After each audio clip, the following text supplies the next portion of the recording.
Melissa is in the room. Hey, Melissa. I think Tyner, are we going to do like the Pledge of Allegiance or anything like that, or no? You do need quorum. You did post it. Yeah, we need to get quorum, Judge. Okay, let me gavel us in. Good afternoon, everybody. It's 1:31 p.m., and I'm gaveling us in for this very special workshop that we are hosting here at 901 North Leopard, Nueces County Courthouse, Commissioner's Courtroom. And I am going to ask for a roll call so that we can certify that a quorum is present. Believe it or not, I see Commissioner Chesney right on my screen. But let's go ahead and do a roll call if you don't mind, Commissioner. Commissioner Chesney? Here. Commissioner Gonzalez? Commissioner Vaughn? Here. Commissioner Mattis? Okay, gosh, by the hair of our chinny chin chin, I'm here and present, Nueces County Judge Barbara Canales. We do have a quorum present. Thank you all for joining. And for the clerk, have I missed anything else that you need for ministerial purposes? The time, I'm going to call it at 1:32 at this moment. Okay, thank you. Tyner, that satisfies our quorum? Yes, Judge. And we do not have invocation on this agenda, but we do have the pledge. May I ask everybody then to please rise for the Pledge of Allegiance to the United States of America's flag and also our Texas flag. I'm sorry, Judge, I missed it. There is invocation on there. And also, we'll in reverse, before the pledge, we will stay risen for the invocation. I'll take a good stab at it here. Would you please bow your heads in prayer, dear Heavenly Father? As we emerge from this Thanksgiving holiday, we owe so much debt of gratitude to so many. We thank you for teaching us humility as your servants here on earth, and we ask that you continue to grace us with not only our acts of humbleness, but of compassion and empathy, and to ask that we can do goodwill towards others. We specifically give thanks after this holiday to all of our first responders, Father. We ask that you keep them and their families in your loving arms, and we extend just all of our deepest condolences to all of those that we've lost, and we ask that you be with these families. Father, we have so many families that are hurting all across this world, and we know that only through your love can they find peace. So bring us together here today in an act of goodwill and also in your spirit, so that everything we do today may be thought of as doing your will here.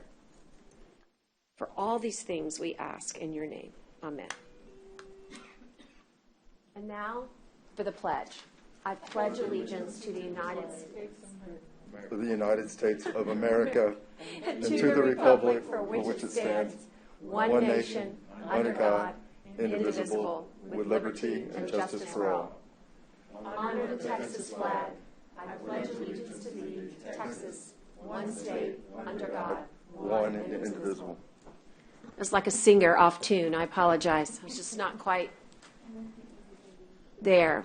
So now that we've completed this, the formal protocols of an official workshop, because we've gathered in the room, I would like to ask for a safety briefing. We do this for every time we gather because of its high importance. Let the clerk also reflect that Commissioner Gonzalez and Commissioner Mattis have joined us, and so we are now not just quorum, but we are fully attended. Safety briefing, Sir Timothy. All right. Good afternoon, Judge, Commissioners, ma'am. We're meeting this afternoon on the third floor of the Nueces County Courthouse, located at 901 Leopard Street. Restrooms are located on the right-hand side of the third floor atrium as you exit the courtroom. Please note there's a fire extinguisher located at the rear of the courtroom. In addition, there are also 5 fire extinguishers located throughout the 3rd floor atrium area. In the event of a cardiac emergency, an AED is located on the right wall as you exit the courtroom next to the Human Resources Office. Participants responsible for dialing 911 in the event of emergency will be Tyner. Participants CPR certified and attendance today are Dale and myself. In the event of evacuation, our egress route will be down the atrium stairs, proceed through the doors located on the La Pons side of the street, and muster across the parking lot. Should there be a need to shelter in place, participants will remain in the courtroom. Depending upon the severity of the incidents, the courtroom's double doors will be secured and remain secured until given further instructions from the Nueces County Sheriff's Office or other law enforcement agencies. Our shared safety topic is decreasing preventable injuries at home. And that concludes my safety brief. Thank you. And also, all the safety protocols I have observed are in order for COVID-19 for this courtroom, so I do want everybody to know who are watching virtually that we are practicing what we preach in the 3 Ws, so really do appreciate that. Tyner, I believe now we are ready to commence with the introductions. And I just want to make sure, Connie, can you make sure that there's no public comment? I don't recognize the 395 number. They never responded when I asked them. Okay, so we're just going to make announcement that we are happy to receive your public comment at this time. If a caller ending in 395 wishes to say anything, you are asked to unmute at this time. If not, we're glad you're here and glad you're listening. And we appreciate all those who are watching us now via this virtual technology. Tyner, I don't see any. I noticed that there is no one also in the courtroom that's looking like they need to make public comment, so we can proceed. I'm happy for you to check the holes. We'll do it. We'll do one quick. I noticed we're short our deputy today.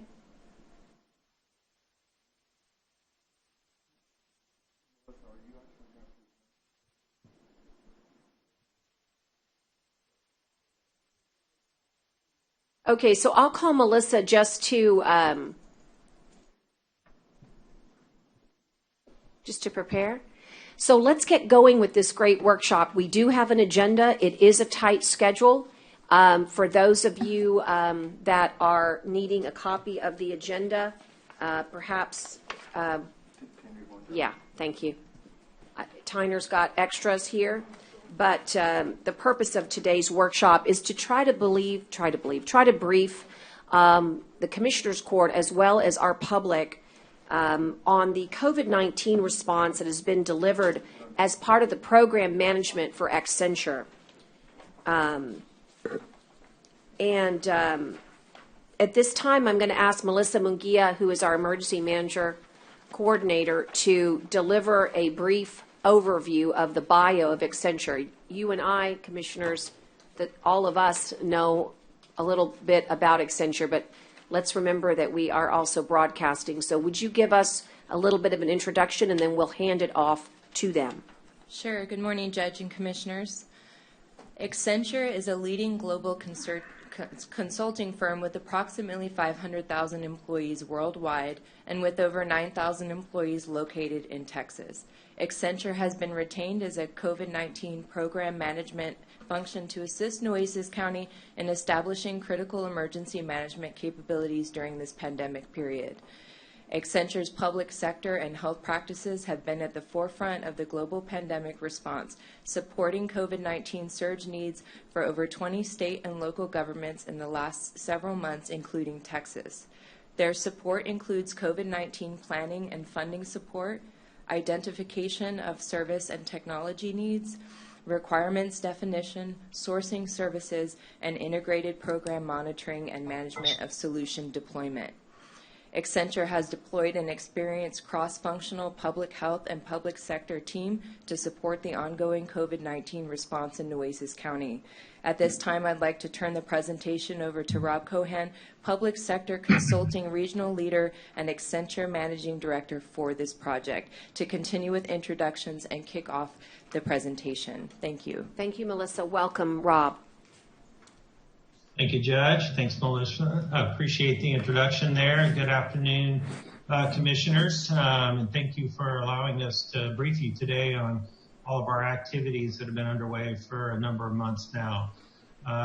As Melissa and the Judge indicated, my name is Rob Cohan. I'm with Accenture, and I'm going to get us kicked off here today and do some introductions here in a few minutes. The agenda that we have, as the Judge mentioned, is pretty action-packed. There's a number of activities that have been underway as a result of our engagement and side-by-side work with you. And I'm going to kind of touch on these at a high level here, and then as we go throughout the afternoon, we'll be unpacking these, if you will, for you in much more detail. And certainly there are a number of pages of documentation that have been provided as part of your briefing package. The agenda today is to, and I'll touch on this here initially, and then we'll get into it more, kind of give you a sense of what the emergency, the PMO emergency response activities have been, and how that kind of ties into COVID funding in general. Talk to you a little bit about public health messaging and the role of that capability, and then how that sort of ties in with something called sentiment analysis. Obviously, you need to get into and spend some time on test management and contact tracing and those capabilities as they've been adopted by the county. Certainly, vaccine planning, vaccine management in general is one of the very big ones right now. As we stand today, we'll provide a detailed debriefing on that as that's underway. Also talk about social determinants of health using some technology called analytics to really identify vulnerable populations there in the region, and what we're doing with the hospital district to support you in that area, as well as cross-community collaboration, working with the citizens there in the region, getting them engaged, making sure we understand the voice of the citizens, and then how that ties back into economic revitalization and what those details are. Currently working on, and we'll kind of walk you through this as well, a risk dashboard that's very tailored for the county and for the region there, and how that's being adapted and moving forward as well. As we go through each one of these agenda items, certainly we'll pause at the end and see what questions you have or discussions you want to have, further details you might be interested in, etc. I've got three of my team members here with me as well, and we'll be excited to have those discussions as we go along. All right, so next couple slides here, Ryan.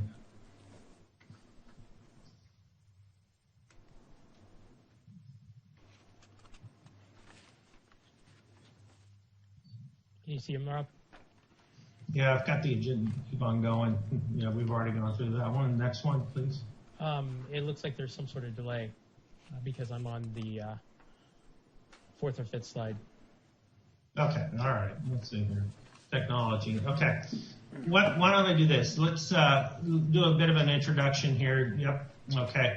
Of Accenture, and then of us as individuals here on the call with you today. As Melissa indicated, Accenture is one of the largest consulting and technology firms in the world. We happen to have one of the largest in healthcare and public sector consulting. This type of work, the work we're doing for you, is increasingly what we're doing more and more of here, particularly in the U.S., but also around the globe. A little over 16,000 professionals that we draw from in order to deliver these types of services, many of which come from clinical professionals and medical doctors that are part of our staff as well. Today we've got Dr. Peterson on the phone, who has been part of this team here for Nueces County, supporting from that standpoint. The work we do, and I think part of the insights and what's been helpful for the work there with you in Nueces County has been really just the complete perspective that we try to bring around not only the public health side of things, but as well our expertise in working with providers, payers, insurance companies, and quite extensively with government as well. Currently, we've got a number of professionals engaged in the pharmaceutical industry as well, helping with things like vaccine management, et cetera. The team that's here with you today is some of the leads that are on the assignment here supporting you, and this set of leads draws from a fairly extensive and has been drawing from an extensive set of subject matter experts in the field of healthcare, in technology, even in the legal field. We've had some support around virtual courtrooms, et cetera, on into everything from how to do vaccine management, as well as testing, et cetera. So quite extensive cross-section of experts from a number of different areas that we've been engaged in providing for you, and look forward to talking a little more about that as we go along. So with this slide up, I think what we'll do is just some quick introductions. I'll introduce myself and then pass it over to my team to do the same. So I'm Rob Cohen. As I mentioned, I have overall responsibility for our health and public sector business here in Texas. I'm based in Austin, as well as 14 other states across the South. Texas has been home for me for a very long time, and I support the state of Texas in many counties and cities here in Texas. Just a little bit over 27 years working in the public sector, so with government agencies in particular, and this type of work is what I spend all my time doing with my clients. So with that, I'm going to kick it over to Ryan Callison, who is our dedicated program manager here for you.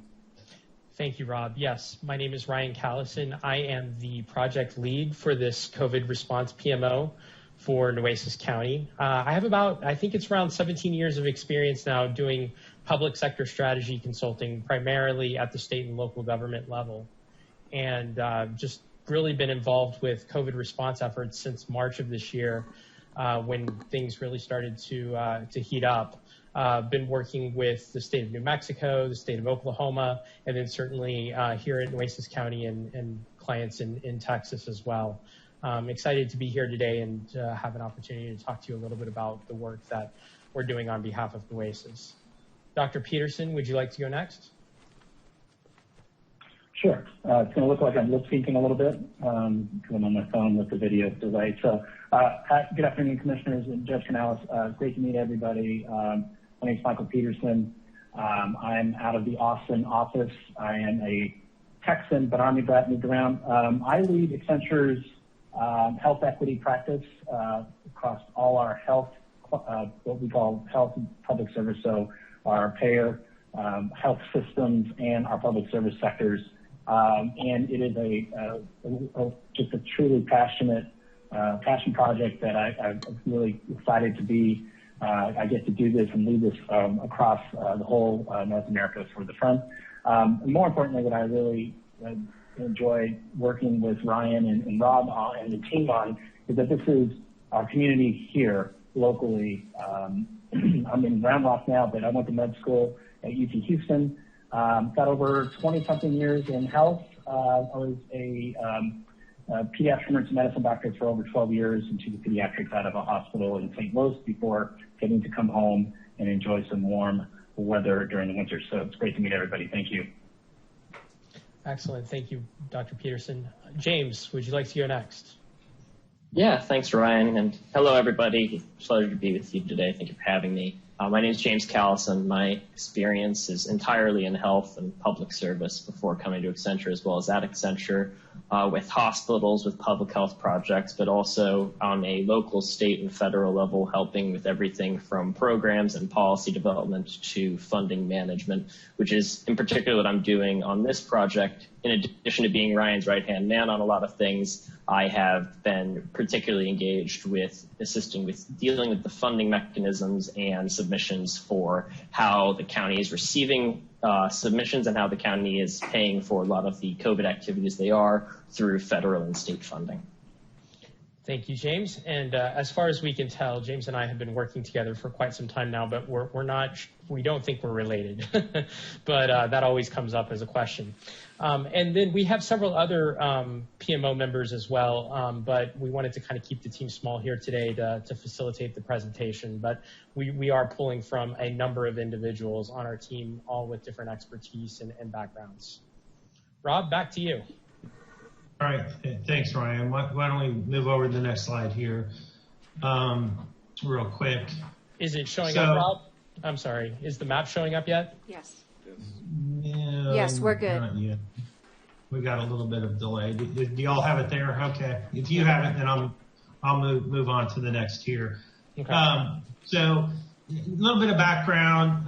This just kind of gives you a sense of what we as a firm have been up to here across the United States and the types of work that we've been doing to support the numerous governments facing the impacts of COVID-19. As I think y'all know, the COVID crisis significantly spiked there in the summer for you, and certainly the county was impacted pretty tremendously. This was the time when you brought us on to, enter into an emergency contract and help you proactively, to the best we can, manage through this, and to bring, frankly, a comprehensive kind of response to the challenges that the pandemic was presenting. In this case, and I touched on this a minute ago, it included deploying a number of subject matter experts across a number of different areas, with a couple things in mind. Obviously, to draw from leading practices, but to also very quickly establish critical capabilities there for the county to help you try to manage through that spike and frankly any other spikes. And unfortunately, as we stand today, we're facing another spike here across Texas and in the region there as well. Our engagement, just a little bit about it in case you're not updated on that, was vetted by the state of Texas and the county's attorneys. It's been really structured while providing a comprehensive set of program management services, it was really designed to be extremely flexible, so we could change on a dime if needed and really flex in a way that was meaningful for Nueces County as we went along. Obviously, having foresight in the middle of this pandemic is not really there, and so we've been very supportive of basically stepping up to different work activities, calibrating and recalibrating capabilities on the fly across a very broad range of items, some of which are here. So the big thing we'll walk through today, and I talked about it in the agenda, is what the county, what you have specifically done. We can certainly talk about what we see in other governments and best practices. What I'll say is that your team has tirelessly worked and really side by side with us to really get a lot of the best practices in place. I'll talk in a minute about what that looks like, but making sure that to the extent possible that you've established capabilities to really help bend the curve. So a little bit of obviously Texas has been a really big active place for us outside of with you in Nueces County. We've been working with Tarrant County and Dallas County, as well as the state of Texas, and then obviously a number of surrounding states, as well as other states across the U.S. And I think one of the things that's been valuable in doing this work is we're able to draw from what we're seeing in other areas as well as this pandemic plays out, and making sure as we see things that are working elsewhere, that we bring them to you as well. So let's talk a little bit more about the PMO. Ryan, yep, go into it. So the way this PMO was structured, there's really 4 key components to this. One is to make sure that we work with you and your stakeholders to identify those needs that we need in the county immediately as we went along that needed to be established in the form of projects, making sure that we supported you and provided expertise, frankly, in identifying funding sources. Obviously, there's a number of federal funding sources available and that you are using to support these different capabilities you've been putting in place. And then get those projects structured so they can be organized such that you can manage and implement them very, very quickly, given the situation with the pandemic. That includes in the second tower there, we're really working through scoping them, getting them framed up in a form that can be actioned quickly, helping you source capabilities, whether it's from different vendors, it's internally, some combination thereof, and getting that set up in a way that you can make decisions about choices that you will have as you go through these different sourcing scenarios. As I mentioned, the funding piece is a big part of it. We're going to talk about funding here specifically today with James on the phone, and kind of make sure that whatever projects that are launched are tied to funding sources available.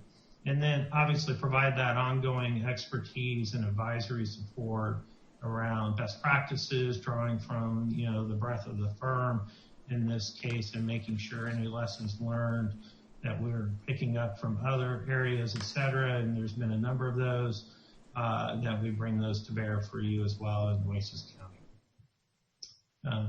Next slide, a little bit about how this works at a high level in terms of the work streams themselves. Each one of these work areas is really kind of stamped out in, initially we do a quick exploration of what needs to be done based on various requirements that have presented themselves, making sure that we get that kind of framed up into a very quick charter for a project, obviously cost, key resources across not only the county but outside of the county that need to be involved, taking that through a quick sourcing cycle and making sure there's basic requirements identified, so whatever ends up being put into place is not only aligned to best practices but adapted to what Nueces County needs. Any kind of procurement expertise or support to make those kinds of decisions around acquisitions. And then obviously going into the implementation stage, making sure things stay on track, get done, and we actually have a go live, whether it's a capability, a technology, a process, et cetera. So this is how each one of those work streams kind of plays out at a very high level. And then, next slide here real quick, Brian, just to give you a sense, I kind of call these project launch pads, but very simple one-pager, some folks call them strategy on a page, way to sort of frame up the critical components to make a informed decision about what projects do we take on and what does it look like. So these have been an integral part of the overall program. There's been numerous charters created to get them to a decision point for you from an emergency management standpoint. Many of these have been actioned. Frankly, some of them have not.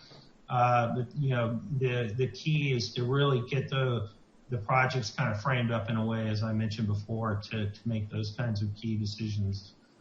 The next slide, real quick, Brian. All right, so here's kind of on a page all the sort of work streams underway with you that we're supporting. There's a number of them. We've got 10 up here on the page, and obviously these cascade down into a lot of details. I'm going to touch on this at a high level here just for a couple minutes, and then as we go through the afternoon, what you're going to find is we're going to start getting into all the details around these different ones, so you're fully briefed on why was this initiated, what does it mean, what kind of impact are we looking for it to make, where is it in the stage. So Dr. Peterson's on the phone. He's going to talk a little bit about this when we get into social determinants of health. This is a critical capability using analytics technology. Texas Health Institute is engaged with the hospital district to bring this to life. It really brings kind of line of sight to populations that we need to be concerned about and proactive with. This social determinants of health capability has been kicked off and underway at this point. Public health messaging, going to have a brief on this from Snyder and Associates. This is about bringing a unified public health message to the region there. This has been a critical lesson learned across numerous jurisdictions in the U.S., but frankly across the globe. Making sure that whatever message is sent is confusing. It's not confusing, it's concise, and it's tailored to the populations that you serve. Test management gets into, and this is implementing and gone live, gets into making sure you have an automated way to self-serve with symptoms, do the assessment, and then most importantly, get your test scheduled and set up for automated test scheduling. This solution is in place, and we'll obviously talk a little bit more about this. Sentiment analysis. We've got a partner in place in City helping with this. This is really I'm trying to understand kind of the pulse of the public, as I like to say it, using some of the data that's available, the public data that's available through social media, to make sure if there's certain things that people are concerned about, worried about, want us to respond to, that we understand those and are frankly aware.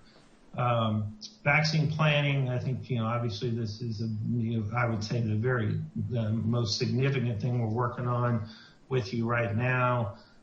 Getting through kind of the planning cycle and making sure vaccine management is put in place. Vaccine management will be obviously the largest activity going into the next several months. They're down at the bottom left, cross-community collaboration, making sure the voice of the citizen is represented in this process. We've got a disciplined and structured way to engage with citizens. This has been underway. We'll have a briefing here this afternoon on this as well. Nueces County is really, you're carrying this out with some support services from us as well. Economic revitalization in the planning stage still. Again, Nueces County, you guys you're leading the charge on that. We're providing expertise where necessary, and this, as we go into the next several months, certainly will be a critical area as well. In the early days of COVID-19, case management, contact tracing was a significant thing, making sure that we did contact tracing. This was a decision process that we supported you on to work through very quickly on the best choice for the county. You decided to go with the state of Texas, broad-based capabilities provided through Texas Health Trace. That is underway now as well. And then, the final two here, the funding support, as I mentioned a few times now, obviously this is a critical one, making sure the funding that's available to you and frankly that you know about or don't know about, that we support you on that, make sure that you maximize federal funds.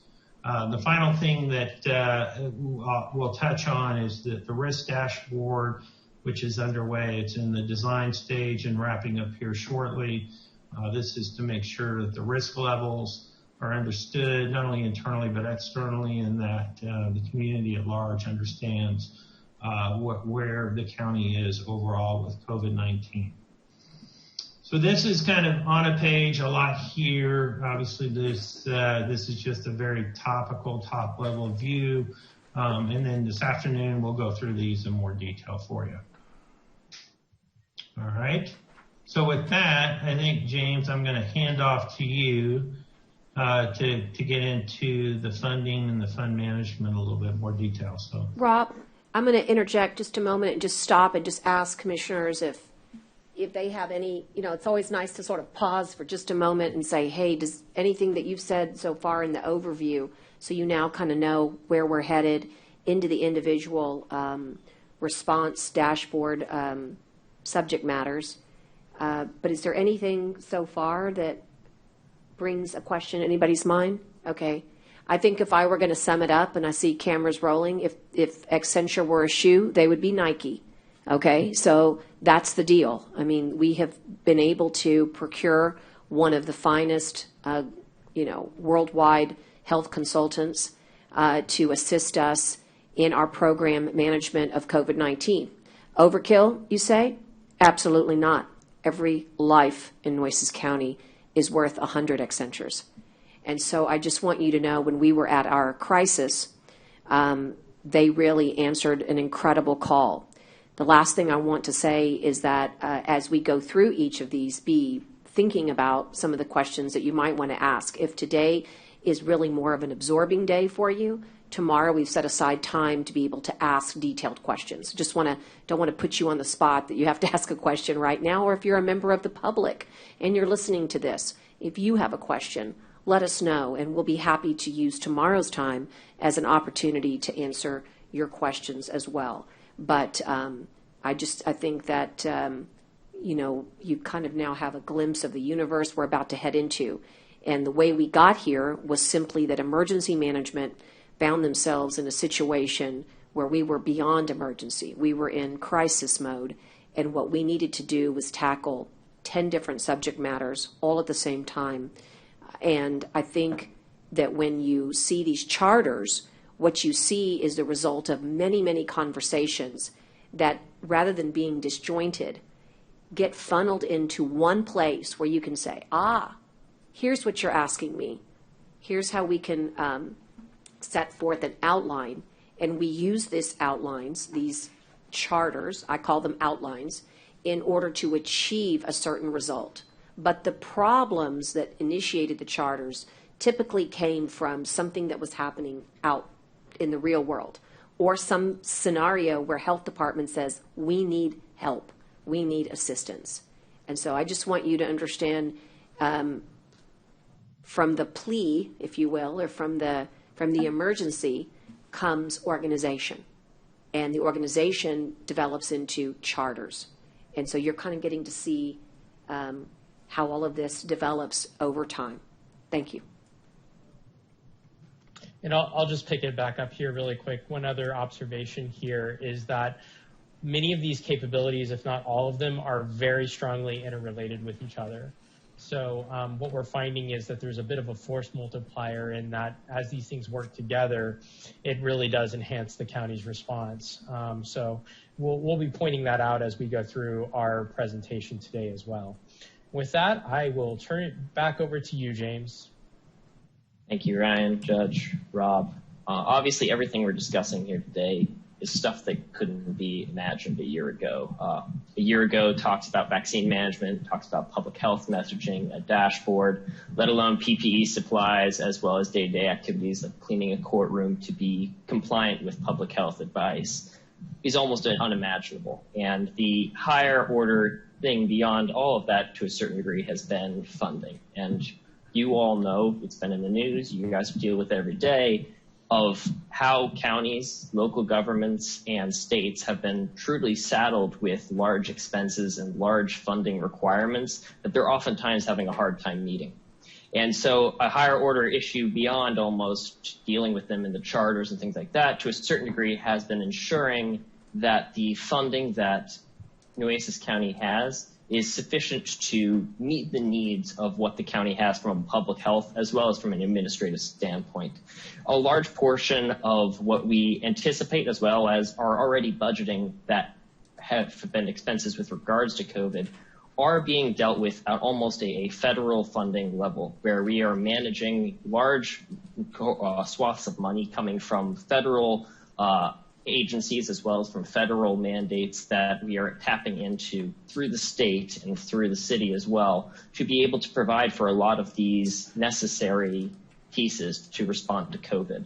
So what this ends up looking like at the end of the day is an engagement from Accenture, an engagement from a group called Haggerty Consulting, where they are experts on FEMA funding and applying for FEMA grant applications. The grants administrator at the county level, as well as other county officers like the auditor's office and other stakeholders around the county, to ensure that we have a seamless process that goes all the way from the level of the federal government supplying these funds to the state down to the vendors and down to the stakeholders that on the ground in the county need this support from an economic standpoint or also from a public health standpoint. So the way this process typically works is through 3 federal funding mechanisms that we're in particular dealing with. One is the Coronavirus Relief Fund, or the CRF. One is the Coronavirus Emergency Supplement Funding, or the CESF, and one is the FEMA Public Assistance Grants. In particular, the COVID relief funds is the one that we see a lot in the news, as well as the one that is providing a large bulk of the funding that we are using to respond to COVID and helping to manage this issue. So I'll spend in particular a large portion of time talking about that. And also that has the soonest deadline, which is part of the management processes. These all came with guidelines that make it by the end of December a requirement of the federal government is that these funds are spent at the state level. And the state of Texas has also introduced new funding restrictions on CRF that require us at the county level to use it by December 15th. So that in particular has been on our minds of late. And to give you an idea of the process of how CRF funding is being dealt with and managed from Accenture's standpoint, as well as from all the collaborators that we're working with, it kind of starts at a 4-tier process where you have a funding and guidelines stream that goes downwards, and you have an information stream that goes upwards. So at the first level, you have the federal government putting out at the time, trillions of dollars that was actually billions of dollars to the state of Texas, and then less to Nueces County. Then you have the state level where TDEM, the Texas Department of Emergency Management, are the individuals that are allocating the fund under CRF to Nueces County. And the reason for that is because Nueces County was not eligible to receive direct recipient funding from the federal government. Instead, they had to receive it through the state. Then you have the county level where we are both managing the funds, but also receiving requests to use the funds and having to basically allocate the funding to appropriate things that meet the eligibility requirements of the funding. And then finally, you have the vendors and the stakeholders and the partners that we have that are required to use the funding appropriately, but also supply the information about how they use the funds properly. So you have a funding process going down, as well as an information and an auditing process going up, where we have to manage the receipts, we have to manage the invoices all the way back up through the county, through the state, back to the federal government. All of that has portions where we stop and start at each one of those levels. In particular, on the information going back up, there is obviously a lot of movement around and a lot of management and a decent amount of hand-holding when it comes to finding the eligible places that can receive this funding and use it well to respond to COVID, but then also making sure that that is spent properly, receiving the proper documentation, and then we're applying for that aid from TDEM for the CRF funding that the county has been appropriated. All of that has stop and start good places throughout our time and has been kind of months in the process of doing.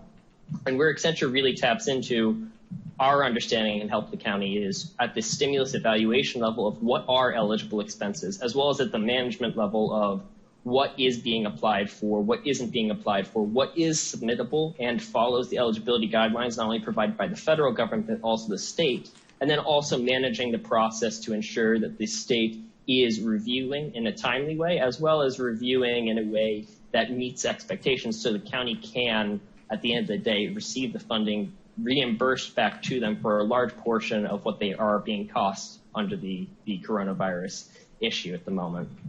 And with all of that in mind, there is stop and start to there, as well as on the stakeholder standpoint, there is a lot of cooperation and coordination necessary with the city level. Because as I mentioned earlier, the county wasn't eligible to receive that direct sum from the federal government, and the county instead received that fund through the state for individuals that are not incorporated within the city limits of Corpus Christi. Because the city received the funding for those individuals. So with regards to the health department and a lot of other places where the counties had to cooperate with the city, but also just in general to responding to the public health emergency for the community in general, the city and county have had to lock hands and work really in tandem, and that's required a lot of management process as well.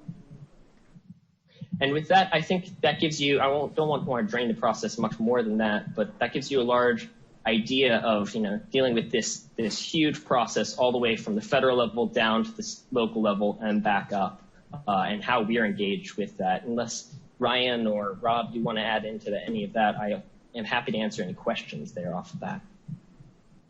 Yeah, let's open it up for questions on funding. I just want to open it up by saying that, this system that was set up, as was noted, of course, never existed before. So it's not like we had a template. The closest thing we had didn't apply, which was FEMA. Unfortunately, did not follow FEMA's rules. They were a very different set of rules, although you couldn't negate FEMA's rules because some of the dollars you wanted to seek reimbursement for would be from FEMA. So it really created parallel tracks of incredibly laborious work, and it was truly set up for you, not to get your money back. I mean, you really had to find the right match. And so it reminds me of that game we played when we were kids, where you're looking for, you turn over all the cards and you're looking for the pair.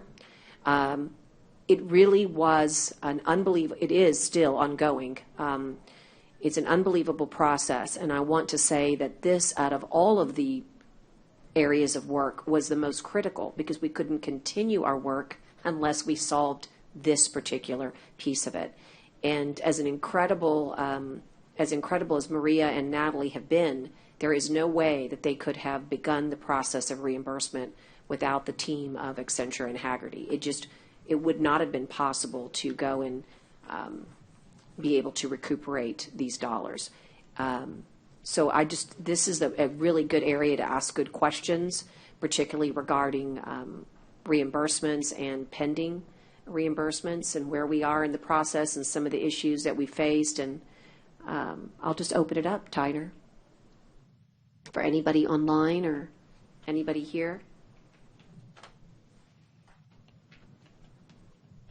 I will say that of all of our clients who are engaging us for support in COVID response, this has been one of the areas that has been most in demand. Pretty much everyone we work with is either at the city or county or state level, or quite frankly at the federal level, really struggling with this piece because there's a lot of complexity here and there's a lot of nuance here, and it's so critical to their overall response. So we're seeing a lot of work in this space. One of the things that's interesting is that we were able to, I think, in this priority evaluation, this second sort of tier, this priority evaluation, this is where we really had to do a lot of early work. And I'll give you a great example. Personnel expenses total over $1.4 million. And that in particular could make or break our county, if you really think about it, because it represents such a significant amount of dollars. And there were so many ways to present personnel expenses. And so really by making that a priority, we were able to create that submission to our state, and they are actually evaluating that as we speak.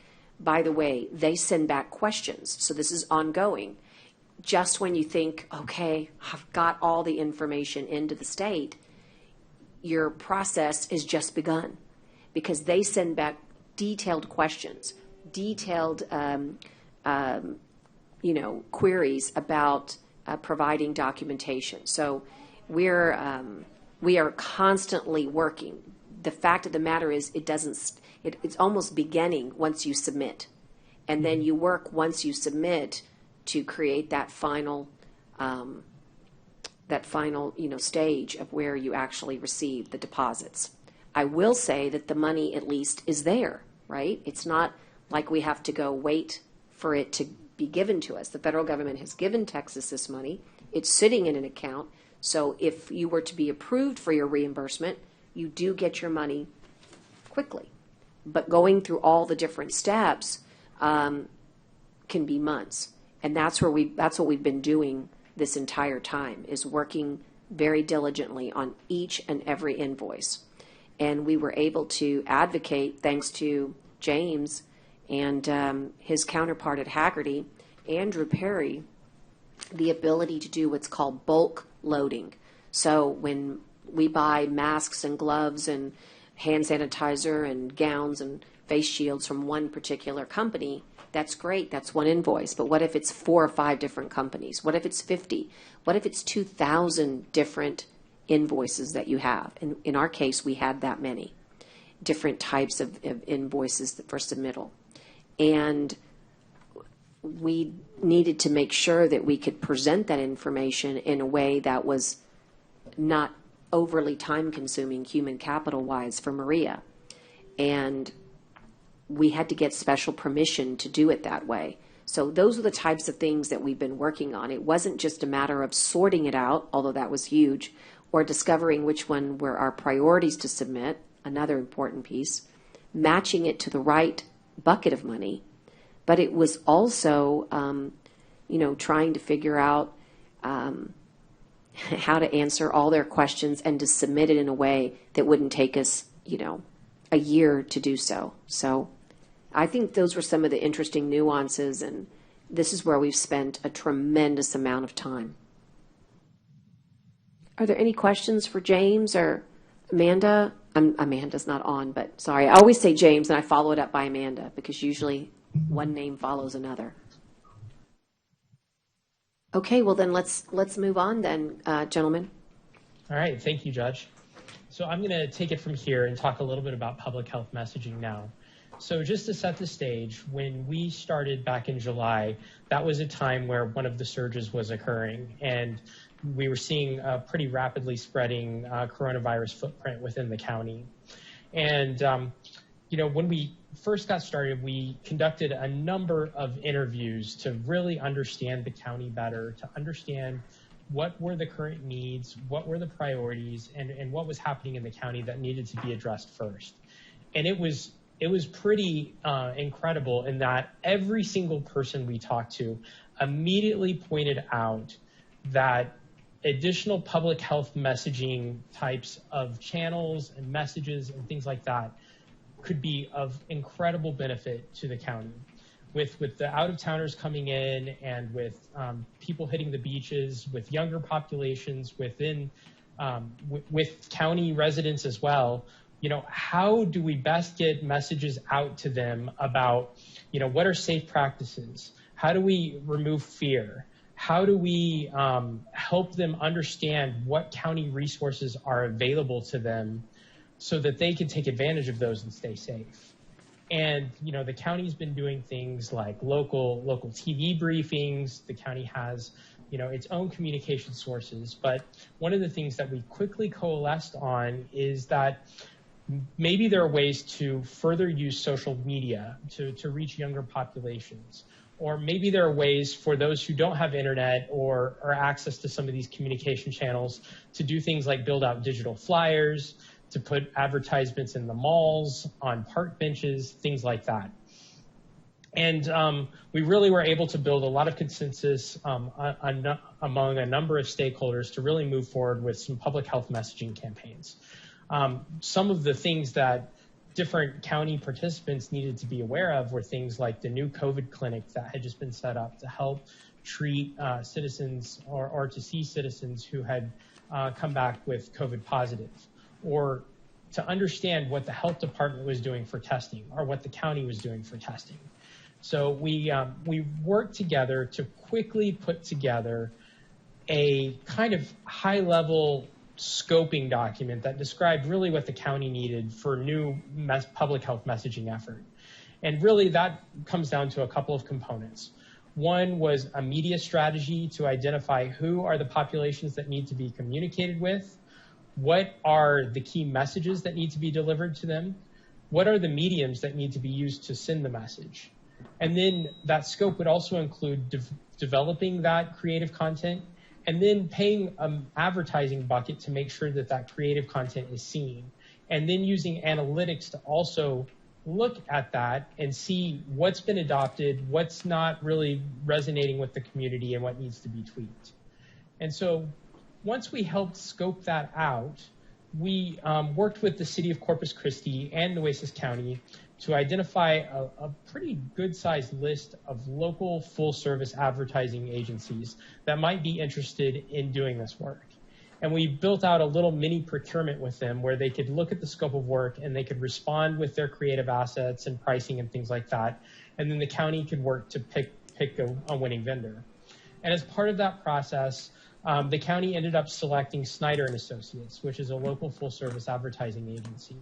And I think we were going to have Brad Snyder here today to talk a little bit about the campaign that they launched and how that's working, and talk to you a little bit about the creative content that they have. I don't know if Brad is there in person at the moment. He's okay, right perfect. here, and he's going to take the podium momentarily. Excellent. I'll I was excited because when I watched the football game, one of the breaks, Do you see the spot? saw the spot. That's great. And I made everybody stop and look at it. Anybody who's been watching television or been on social media or been to the mall or driving around town has seen this campaign. So I'm glad that you got to see it. Ryan, do you have a slide for us up there?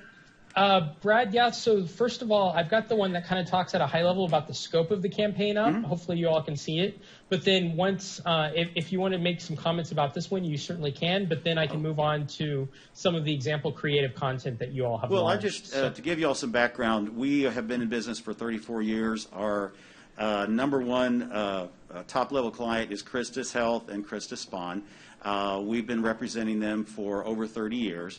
So starting this process, we already had a background in COVID from the very beginning in marketing for that. And so we were very excited to get the opportunity to pitch for this RFP, excuse me. And so we jumped right in. With the holidays coming up, we knew we needed to act fast to get the messaging out.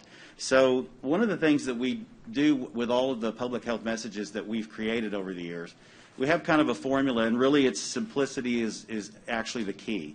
Drill down to the basic message that you want to get out to your consumer, and then find a very clever, creative, and memorable way to get it to your public or your target audience.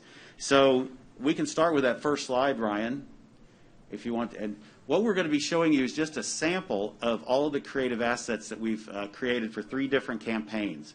When I spoke with Judge Canales when we first started this, we needed to make sure that people understood that some of the symptoms of COVID mimic the symptoms of flu.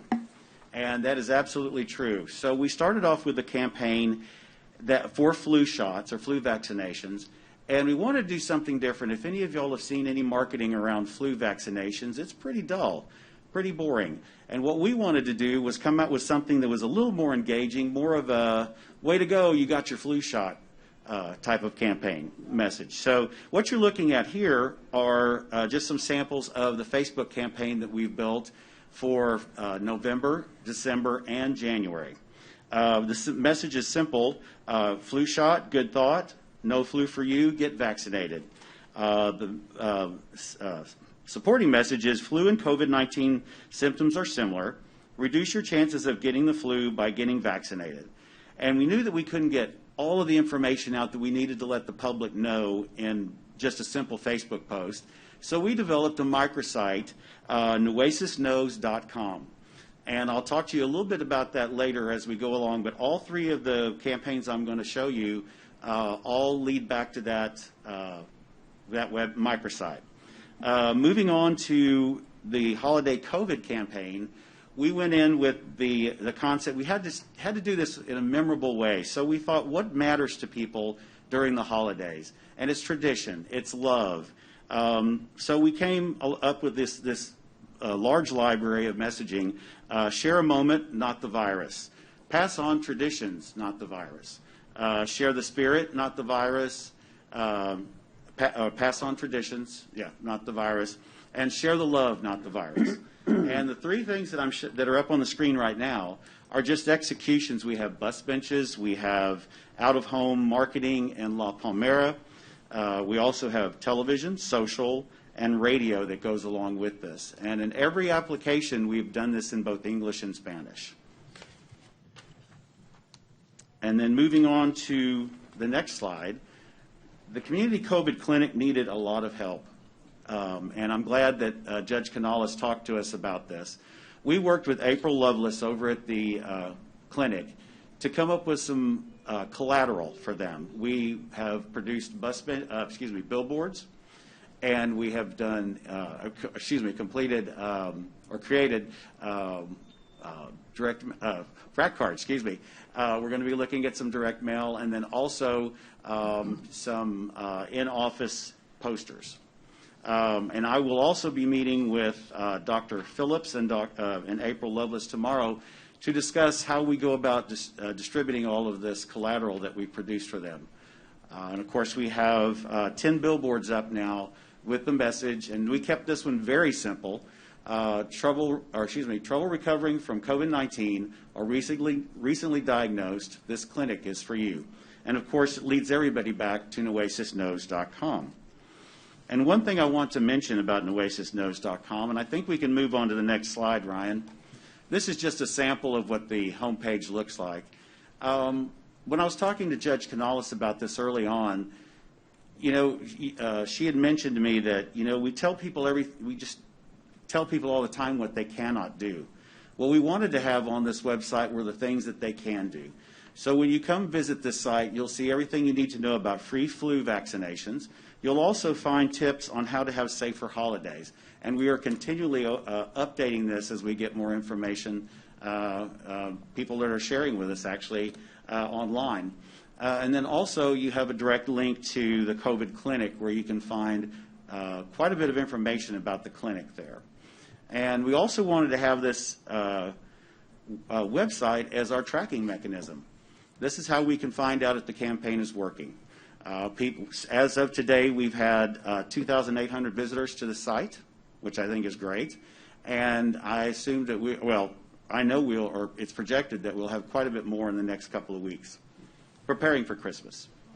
So with that being said, are there any questions about the campaign that I can answer? Well, I just want to point out how important it was to be able to have this done in Spanish, and it's not like a Google Translate. It's actually translated, so there's nothing lost in translation. So you just press en español, and then it goes completely into a new website that's completely, as I say, appropriate for the Spanish language rather than having somebody, as we know, not everything translates perfectly. So this one was done by a translator. Yes, a professional translator here at Corpus Christi that we're very fortunate to have access to.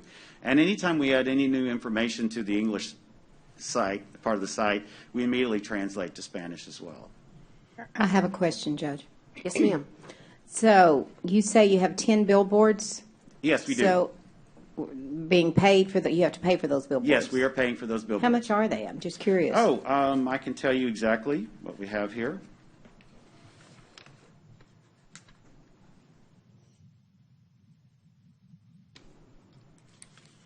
Here we go.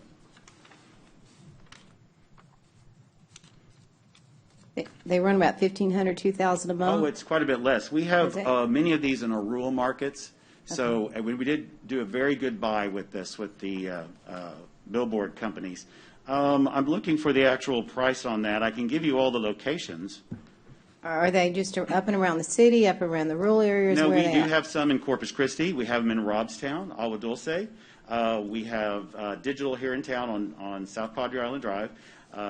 And then, South Padre Island Drive, Bishop, Calallen, Driscoll, and on Galahar, and we have one on McArdle.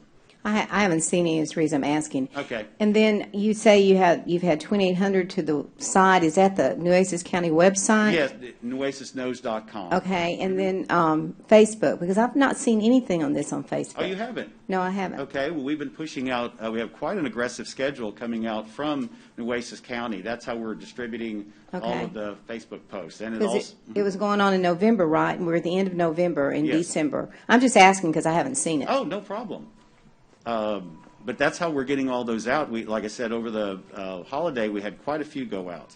And that's how all the traffic that we're getting at nuecesknows.com is coming from our digital. I have an idea. Can you tell us, like, that's a great point. So how could she see it? Like, what could she do to get her, what do you think is the best way we could encourage people to,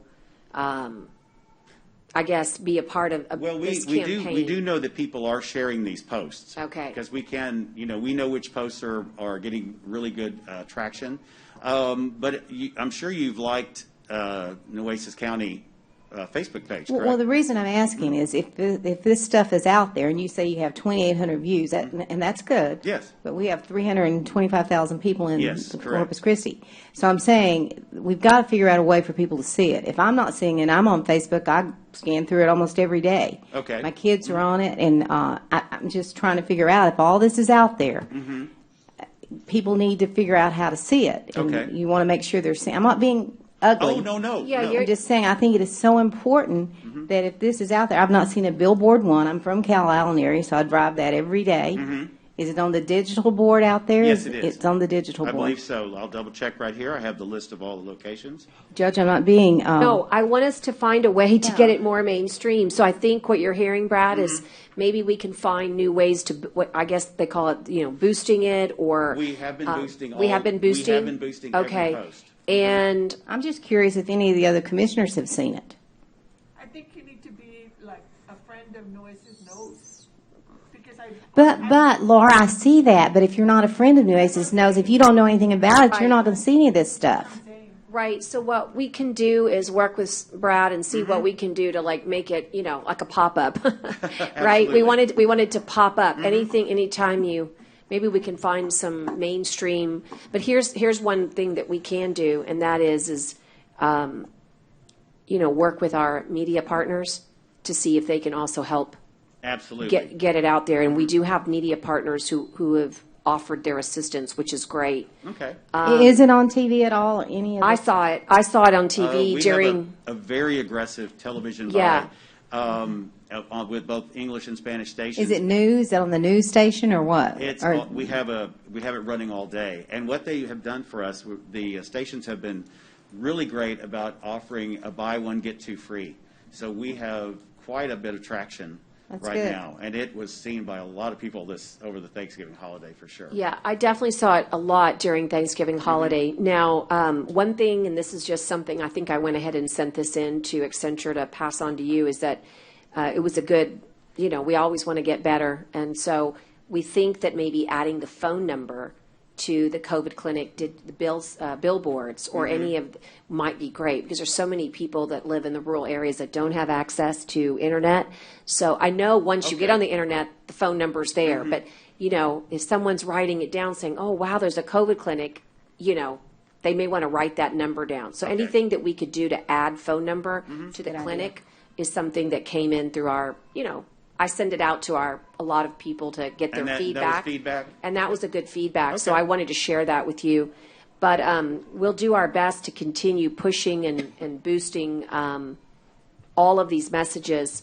But what we really like is hearing from you that you have seen it. So if you can, once you get it, don't forget to share it. Don't forget to share it, absolutely. And Commissioner Vaughn, I do appreciate you mentioning that we need to find other avenues to get this out. If you have not seen it, we've been hearing a lot of people tell us that they've seen it, but if you haven't, we need to make sure we. Well, I wasn't here for the holiday, so I wouldn't have seen it on TV. But Facebook, I would have, and Right. and then the billboard, I would have. But I Okay. will look this afternoon. when I And go home. radio too. We're also doing Radio. some great radio ads as well. So I've heard it on radio as well. Commissioner Gonzalez, I think you were going to Yeah, well, say I was something. just saying, I know I saw it in English about 3 or 4 times, but I haven't seen it in Spanish. Who's doing the Spanish for you? Who is translating or who's airing? Like Univision. Like, Yes. is it Univision or Telemundo? I'll tell you right here. I have that. We have Keoro and Unimas is one station. I think those two are, and Telemundo. Yeah. I think we were pretty comprehensive in our buys, and people of course, like you say, there's always good specials going on, the buy one, get two ads free, which is wonderful. But one of the things that we talked about early on was, look, if you get a lot of freebie stuff, where you wind up at 3 o'clock in the morning. Yeah. True. So it's nice to be able to have our media partners give to us, and we take it gladly, but we also did strategic buys so that people would really, really see it and hear it. And I think that it's not punitive either. I want to talk about that just a little bit. We weren't, harsh with people, making them feel like, terrible. If it was the opposite, it was a reinforcement of our positive, rather than the punitive of no. Yeah, exactly. I think one of the reasons why you, and I said you, I mean me, can overlook this is because they're very easy. Like, they're not, like you say, punitive. It's not like, what are they selling me, right? You come across those promoted ads all the time on social media. Yeah. But this one, it kind of sticks. It's almost like natural. It's like, well, that's family. It could easily be, that's somebody I know or somebody's friend, some Facebook friend or someone's family who they're posting a nice holiday picture, and you may not really think it's educating, right? Good point. I only get to watch TV when I do. It's late at night, and I saw several, which is good. Hey, it caught me, so I'm sure it's showing throughout the day. And I know sometimes the social media buys, whatever they use, whatever system, because I knew that this happened in city council elections. You actually had district candidates that they had it mapped out electronically. So as soon as you drove out of one city council district into another, the candidates, their pop-ups changed. So that council member for that particular district or that candidate, their information actually popped up depending on what part of town you were in. Exactly. So you didn't see so much for Cal Allen if you were over on the island or vice versa. So, I mean, maybe that's what happened over here. I haven't seen it as much on social media. More, like I said, more on TV. Okay. But to me, I just, the way I see these, it's very well put together. It's like. But it's John, almost I natural. I see what you're saying about the district races, Yeah. but I wouldn't think that would apply here.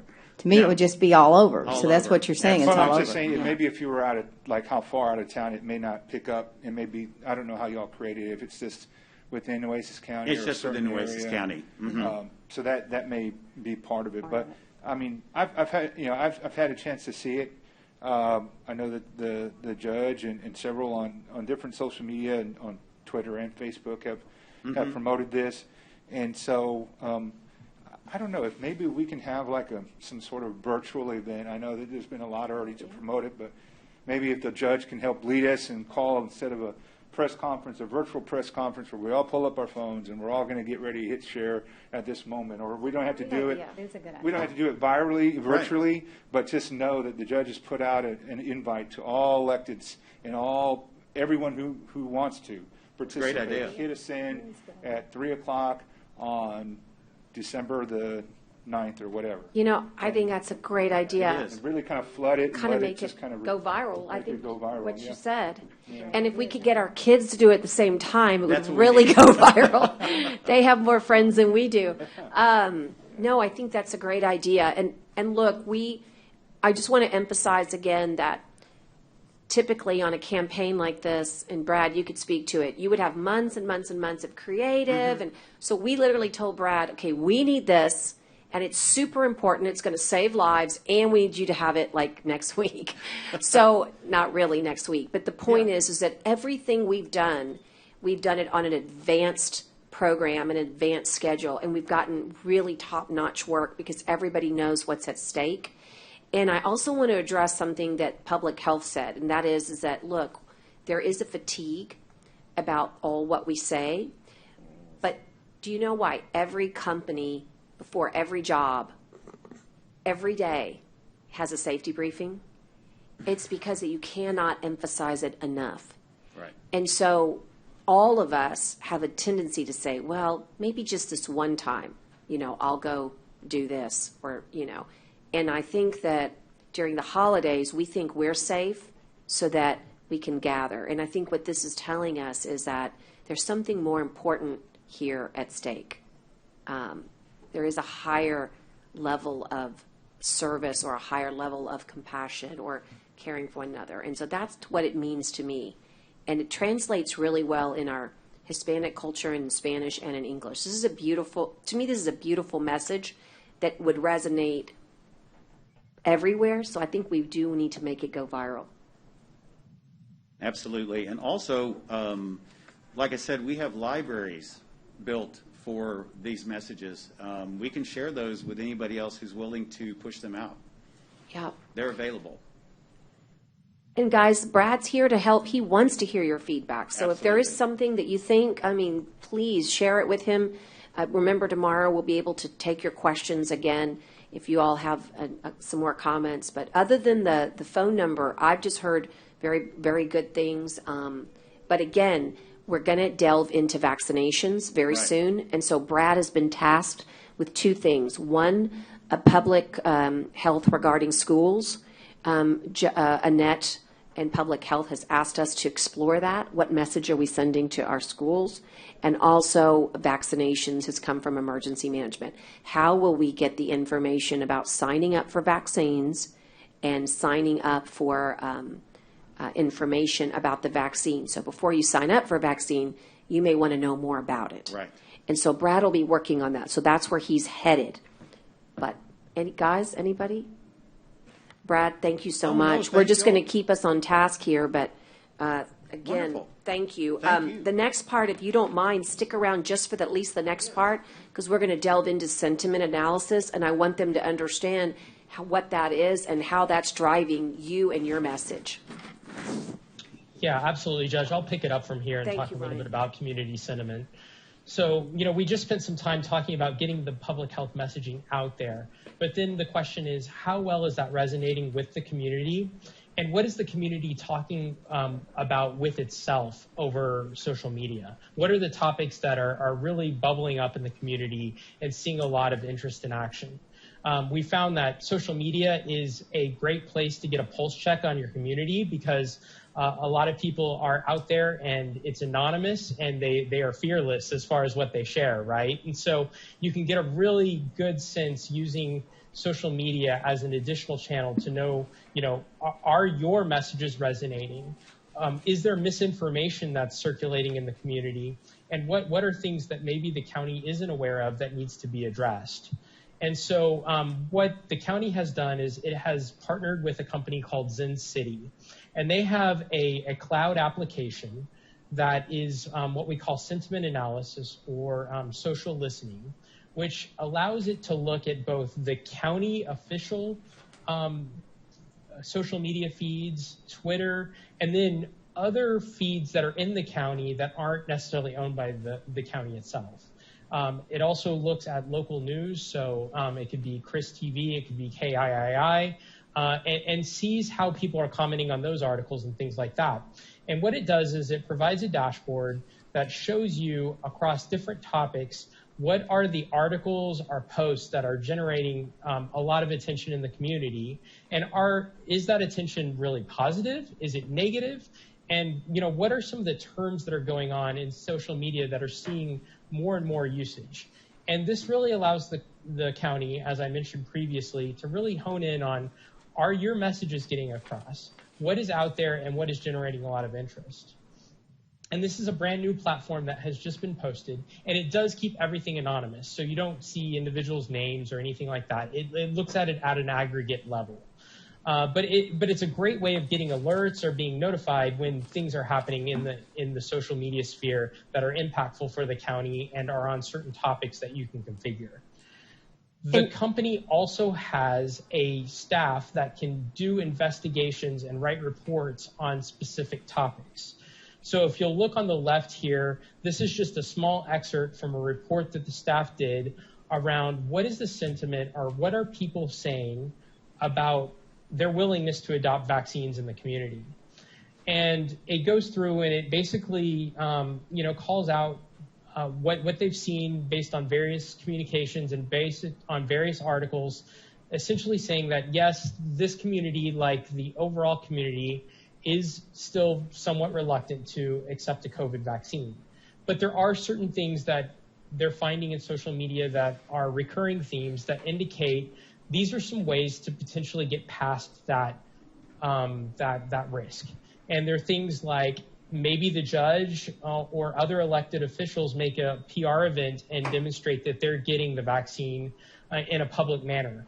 Maybe it's more public health personalities like Dr. Fauci or others really expressing confidence in the vaccine, and a number of other recommendations that were made. So through this platform, the county does have a way to see how different constituents are feeling, and then maybe some recommendations for how to address those. The county has also used this for things like the decisions on whether or not to reopen bars, and other areas like how well is the public health messaging being adopted and reviewed, how many people have really know or commented about the testing capabilities from the health department and the county, and so on and so forth. So this is kind of a complementary technology or solution that has also been developed to listen to the community that goes hand in hand with the public messaging out to the community.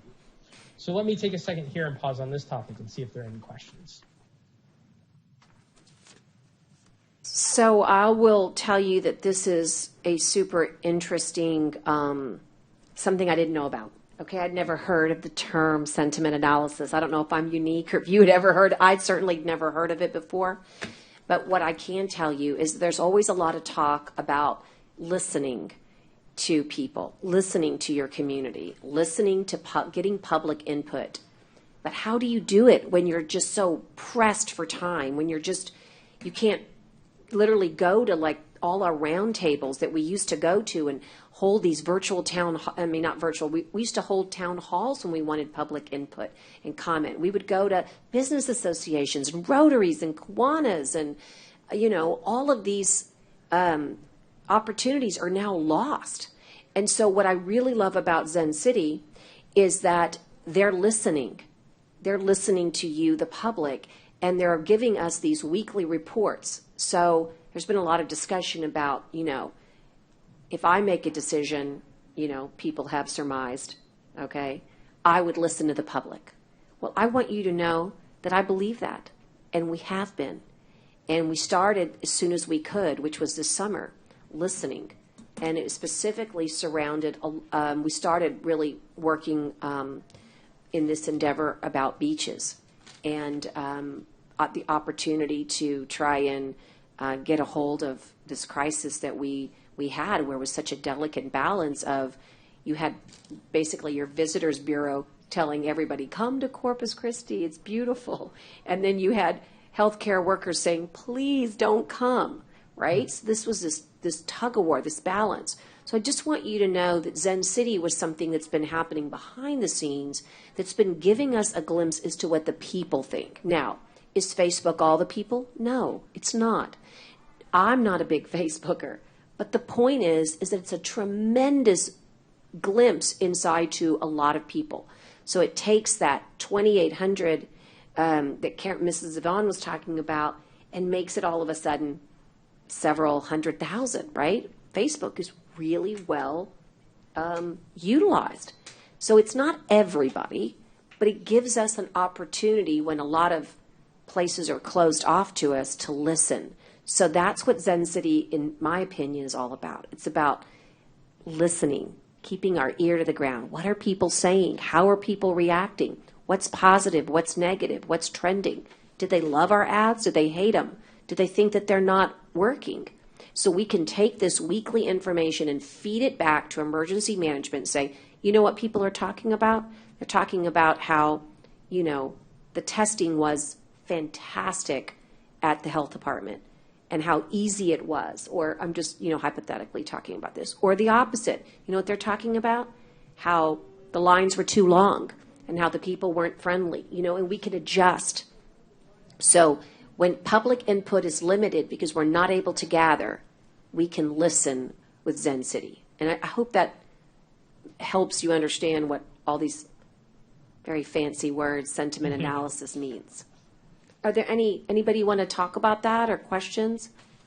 Well, people get bored, and you have to really have something that gets their attention. And just the name, if you just use this, because it sounds like Sin City, Las Vegas. That's Just funny. FYI, I'm just telling you. That's what I thought when I saw it. You're just bored. It has to catch your attention because those ads are boring. Not yours. I'm talking about ads, and just skip over them. So to stop and read something, it has to be something that gets your attention. So, I mean, they look good. Your ads look good. Yeah. They did. Yeah, I think that's the point is we got to keep our ears to the ground. And by the way, it's not just Facebook.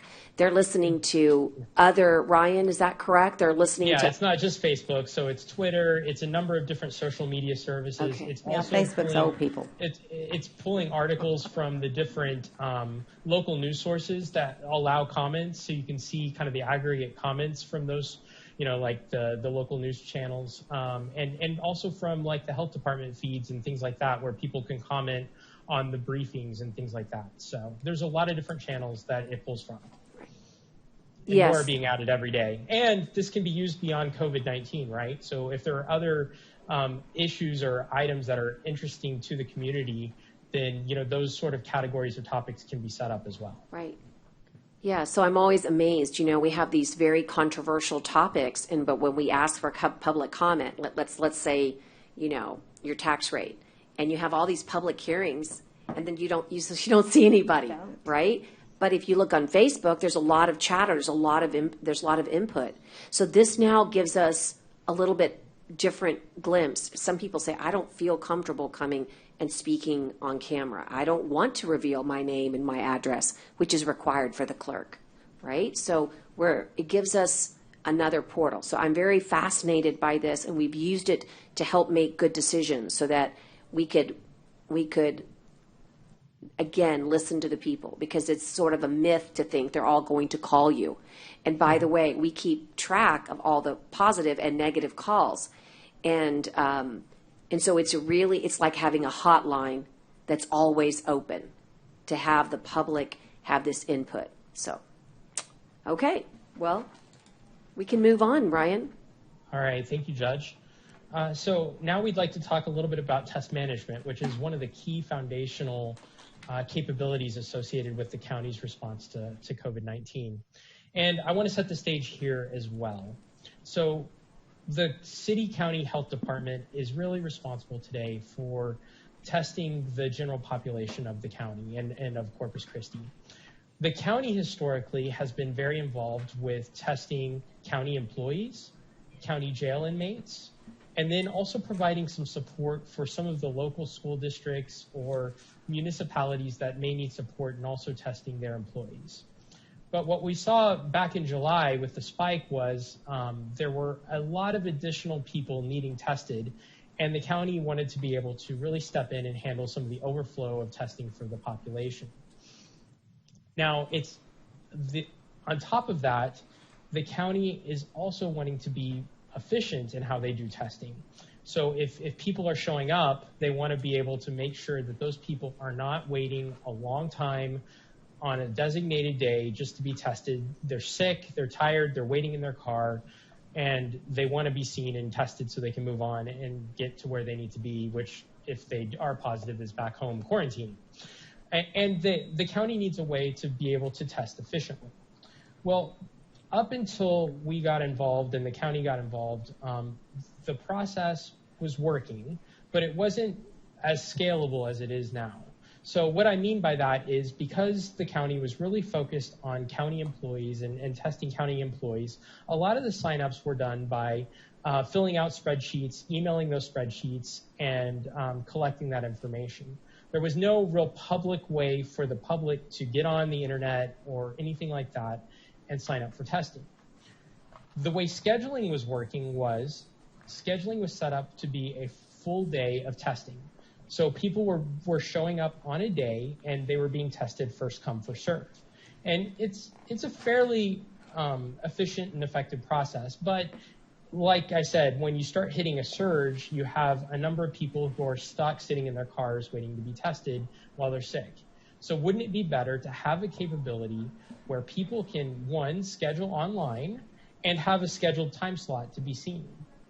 And wouldn't it also be great to have some sort of automated check-in solution where you have something you can just show on your phone, like a QR code that can be scanned in through the car window, so that you're not having to roll down the window and talk to somebody. You can do it in a contactless way.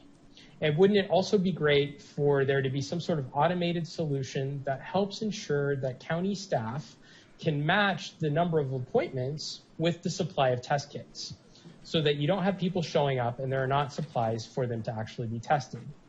And to have an ability for those people conducting the testing to be able to move people through the process very quickly, through check-in, check-out, and things like that. And to have a capability where you can start doing a better job of collecting data and analytics about tests, so that you can start making better county and business decisions around the testing process. So the county over the last couple of months has been going through a transition from a more manual process where it is set up to test the county employees and do it well, but into a more, a larger role where it can actually help handle the overflow of county residents and perform testing for them, whether they sign up online, and get them through the process in an efficient way so that they're not waiting a long period of time. And so we've worked with the county, and we had identified a company, or a tool called TDR, which stands for Test Data Response, that had been deployed for Tarrant County in Fort Worth. And that tool had been put together by a coalition of some large blue chip technology firms. So this includes Adobe, it includes Splunk, it includes Oracle, which is one of the largest database companies in the world. And they had worked together to build this solution. We reached out to them, and they offered to create a donated free solution for Nueces County, where they would basically take the setup that they had for Tarrant County and replicate it over in Nueces County for free, with some minor tweaks and things like that to make it more appropriate for Nueces. And so this tool, what it does is it allows individuals to click on a link, which is now on the Nueces County website, and be able to go in, answer a few questions, and schedule their test on certain blocks of time on certain days at certain testing sites that the county has set up. And then it takes you through that process that I was describing earlier of actually going through and being tested. Now, this is just the first step of an overall life cycle, which I have showing up on this slide, where you go from test scheduling and actually implementing and administering the test to where the tests are run and the test lab provides the results. The county went out and secured Genetworks as a testing lab for the county. So that Genetworks lab is the one that does the actual testing itself after the person gets through the testing process.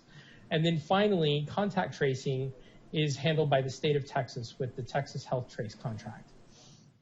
So I just wanted to give you a bit of context for what TDR is, which is the new tool that has been implemented in the county, but then what it does and how it fits into the overall testing life cycle that the county has deployed.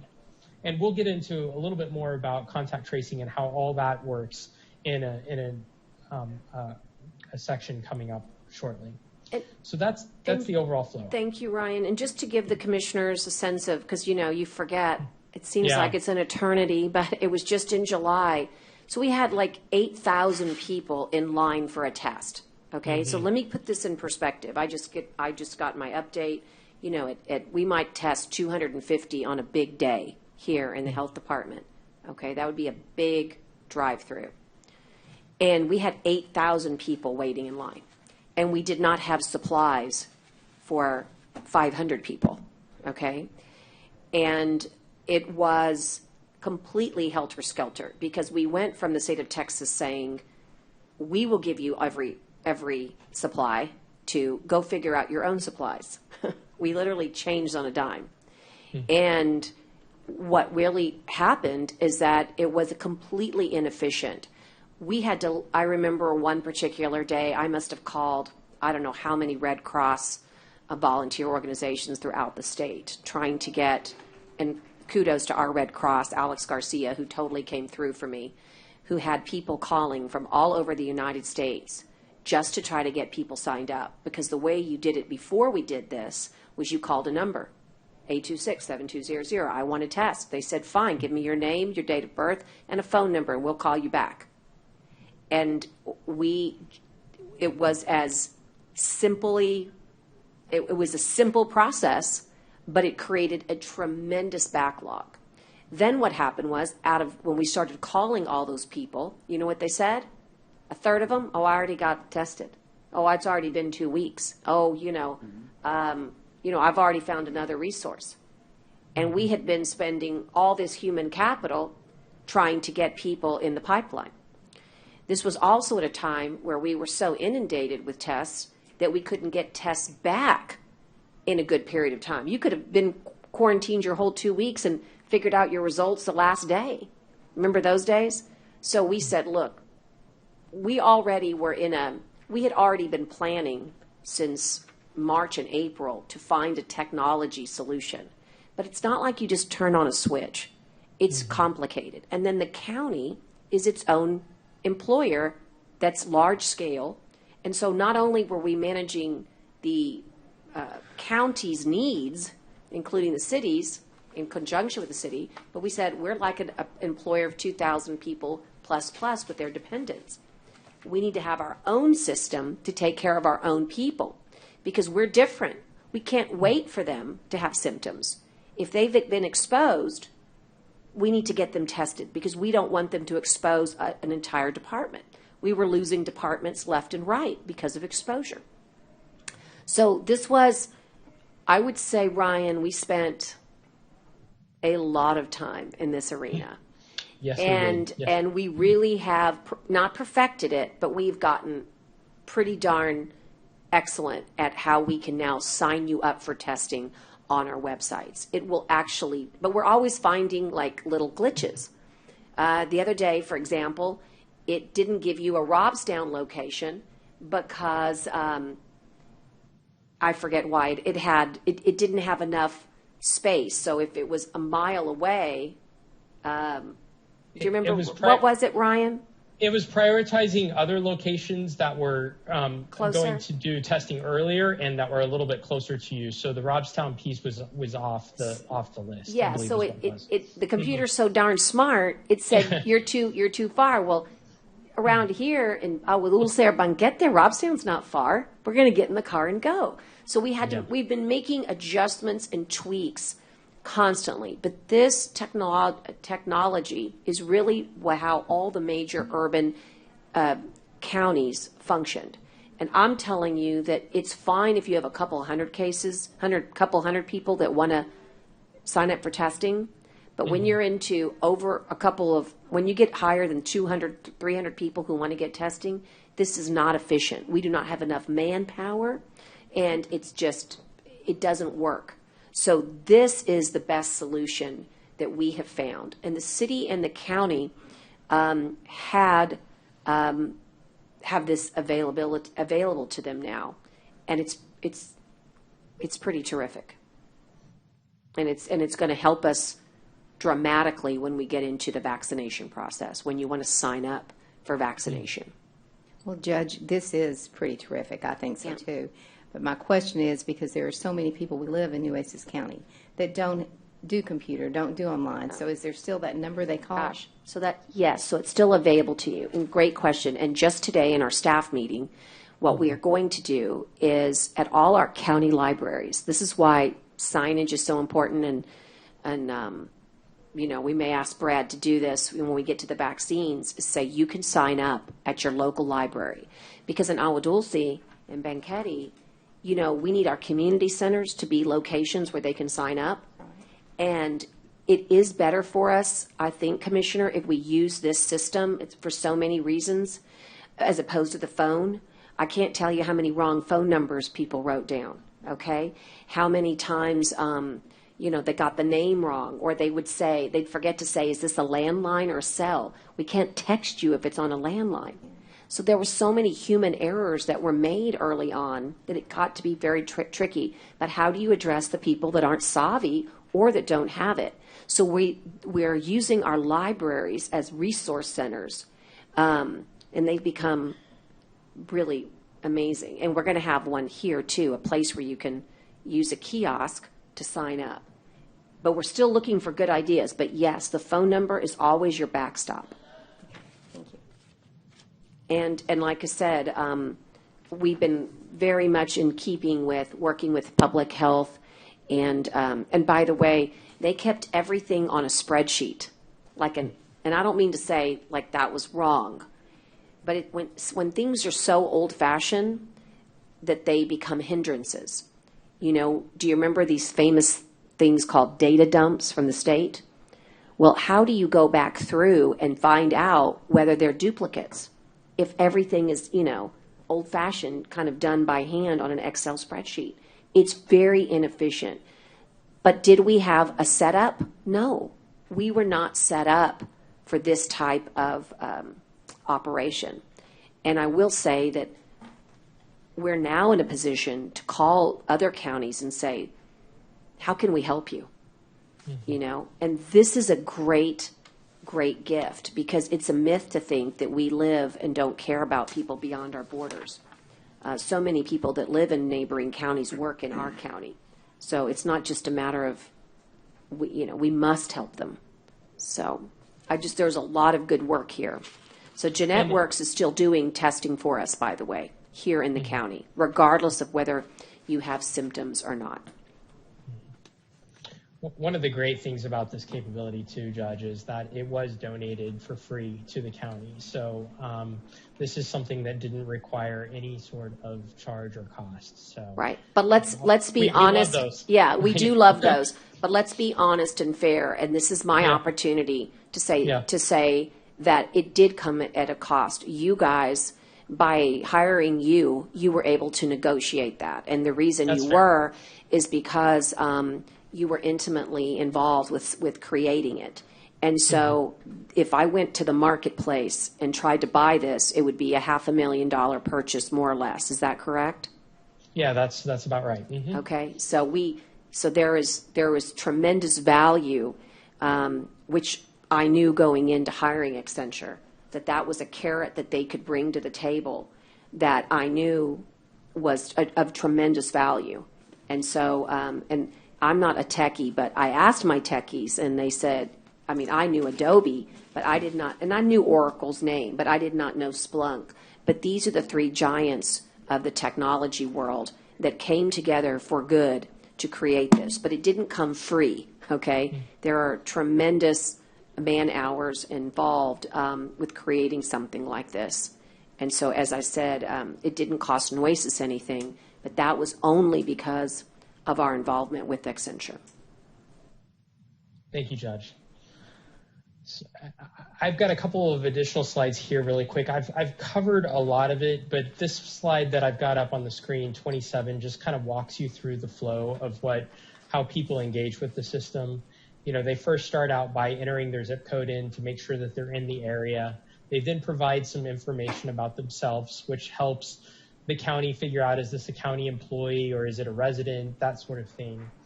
And then it moves them through a check-in and scheduling process where they then are able to select a specific time slot for a specific location at a specific time. And then they are enabled to do a very contactless check-in process where they can efficiently move through the testing process. So that's really the customer-facing view. And then on the next slide, there's a lot of tools on the back end for the county to use as well. There are different ways that the county could, if it so chose, set up different queues. So maybe the port goes through this queue, maybe county employees go through another queue, maybe residents go through another queue. We're not quite using that sort of capability yet, but that capability is there. So you can at least figure out if there are different populations you need to prioritize or treat differently, or just track for understanding who's done what. So that's one thing. And then, as I was mentioning kind of in the opening piece, there are a number of capabilities here around making sure that your test kit supply matches the demand of the people that are coming to a site in a certain day. So you have a lot of management consoles here that really make it easier for the testing staff. So I just wanted to highlight a couple of those capabilities quickly before we move on to the next topic.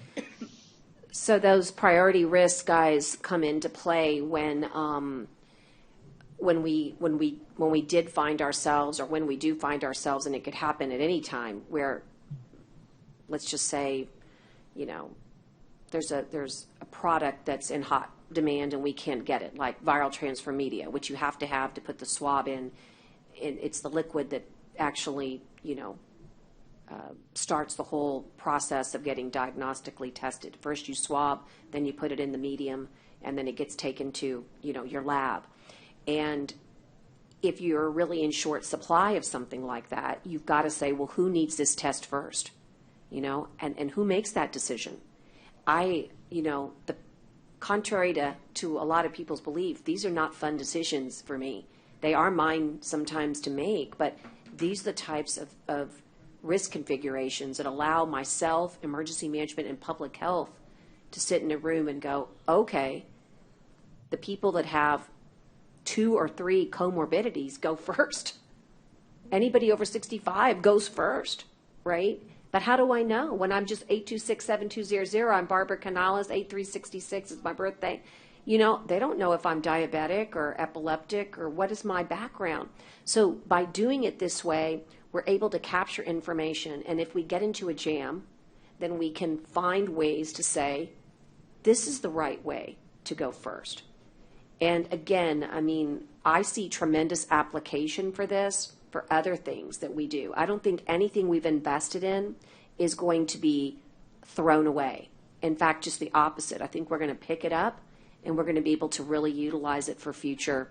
It may not be COVID-19, but it'll be something else that's important in our community. So I like that a lot. I'm going to take one more second and see if there are any questions about this, and then we can move on. Okay. So the next topic. By the way, I'm going to offer it to the audience too. You don't have to be a commissioner to ask questions. So Brad or Melissa or Mr. Hernandez, if anybody has any questions, okay? I don't want you to think I'm just here with us. Tyner, anybody. Okay. Thank you, Judge. Yeah, absolutely. Happy to answer anybody's questions.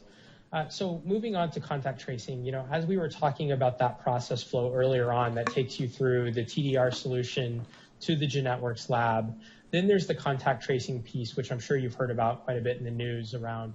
So if I do test positive, what happens next? Ultimately you're supposed to quarantine, but then contact tracers typically call an individual, let them know that they've tested positive, and then have an interview with them to understand who else may they have come in contact with while they were contagious. And then those contact tracers will then try to reach out and contact those individuals that the person has been in contact with and let them know that they may need to get tested or quarantined. And that process doesn't just happen once. These contact tracers will follow up with an individual over the 2-week quarantine period. So you have to, in order to offer this capability, you have to have those contact tracers. You have to have project managers who can manage them. You have to have people who can train them. And you have to have people who figure out what are the call scripts that they follow? What are the interview questions they ask? What are the different processes and templates and things that these individuals need to follow? And then you have people who are configuring the data and really analyzing that data to determine, based on what's happening, how do you need to plan going forward and what changes do you need to make contact tracing more optimal? So that's really the people side of that process and the complexity that's really required to do adequate contact tracing. And as we've seen throughout the country and really globally, it's hard. It's a very complex area. And this next slide, I'm not going to drain it because there's so many words and things and flows on this slide. It would take forever. But this is part of your packages, and it does show some of the interactions and complexities around how this process works. Now, there's not only a people component of contact tracing, but there's also a technology component associated with it. And what we're finding is at a state level, at some of the larger jurisdictions and things like that, they're having to procure pretty large, multifaceted, comprehensive platforms that do a lot of different things. These platforms allow the contact tracers to reach out to people in multiple ways, whether it's phone call, email, text message, and chat. And these systems also allow the contact tracers to kind of trace their activities through a journey. So they can see, as they go through the process, where are they at with each individual and what do they need to take as a next step. They need to have different ways to reach out and deal with situations if they turn into an emergency situation. They need an analytics platform, like I said, to make better business decisions for how to plan the process. And they need, as always, a database to be able to track all the interactions that they've had with individuals and keep track of the different contacts that people have had with others. Now, there are a number of different solutions on the marketplace from a technology perspective that do this. And one of the things that we did as a team was work with Nueces County to identify some of those solutions and then do a high-level solution assessment of which of these might be best to use in Nueces County if we decided to go forward with contact tracing. And I've anonymized the vendors here so that we don't necessarily in a public forum talk about who's best, who's worst, or whatever, that sort of thing. But, you know, we certainly have that data available. But we went through an analysis and we found that some of the leading vendors actually had a pretty expensive capability. And really, as you look at it across the board, the technology is pretty expensive here. We were looking at some of the leading vendors having a cost associated with them when you take technology and some of the people well over $1 million. And so as we did this analysis, we had to step back with the county and think about what are our options here and what's the best way to serve the community while also using the county's resources in the most fiscally responsible manner. And as part of that, one of the things that is in place today with the state of Texas is the Department of State Health Services has a Texas Health Trace case management platform and contract where the state of Texas is performing contact tracing on behalf of the local municipalities and counties that decide to opt in. So we did, once we had done an analysis of the different platforms and we had looked at cost for both the people and the platforms, we kind of compared the two options of the city and county owning this capability versus it being owned at the state of Texas level. Now, if the city and the county health department or Nueces County owned this, the downside is it's expensive. The upside is the city and county have control over the process and they have a platform that can be used in the future beyond even COVID. But once again, the state of Texas is offering this capability to local municipalities and counties, so you don't have that incurred cost, but you do lose some of the flexibility and ownership.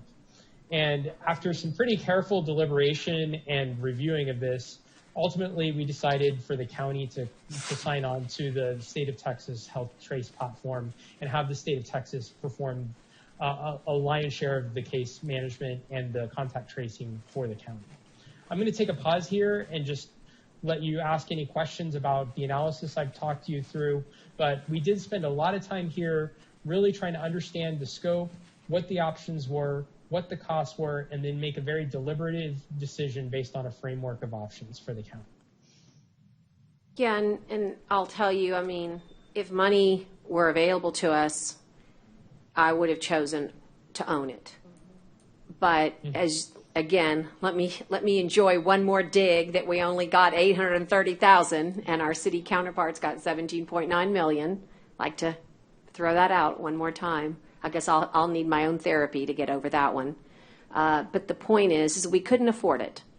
And so we made a decision to go with the state's plan. But I will say to you that if we were to get another, coronavirus, relief spending bill, this would be something that maybe we could go back and look at. At the end of the day, every day I get the data. And I will tell you, I thought it was highly unusual yesterday. I'm sure Melissa saw this. We had 303 cases positive yesterday. 233 were our own, and 70-odd were THT, okay?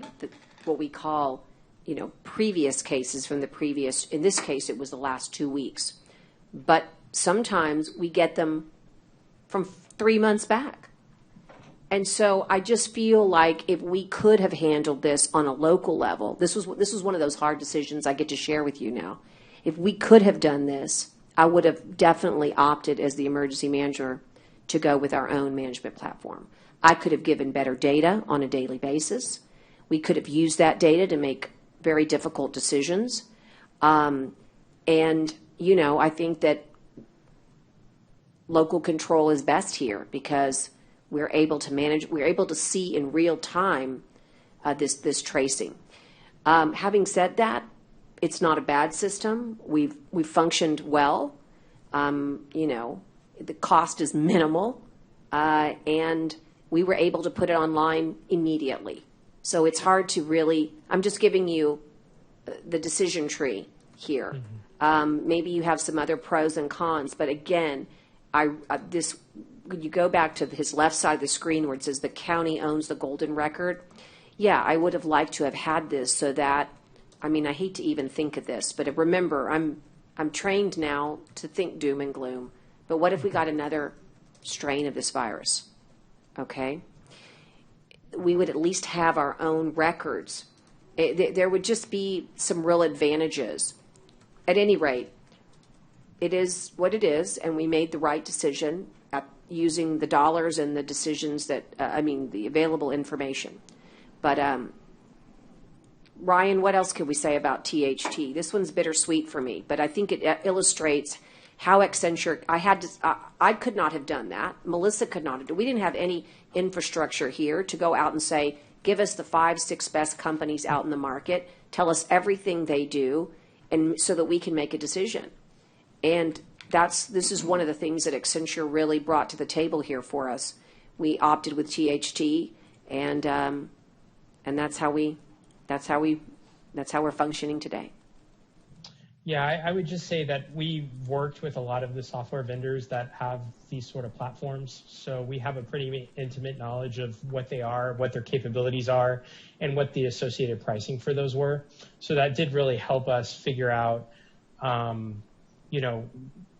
what the different options on the table were and have a pretty good view of what they might cost the county. So that did help a lot. And we do, as our company, we do some of this contact tracing work for some large counties and for some states. So, certainly as the county progresses, if it does want to take on this work, we have a lot of nuance and collateral and information we can share with the county.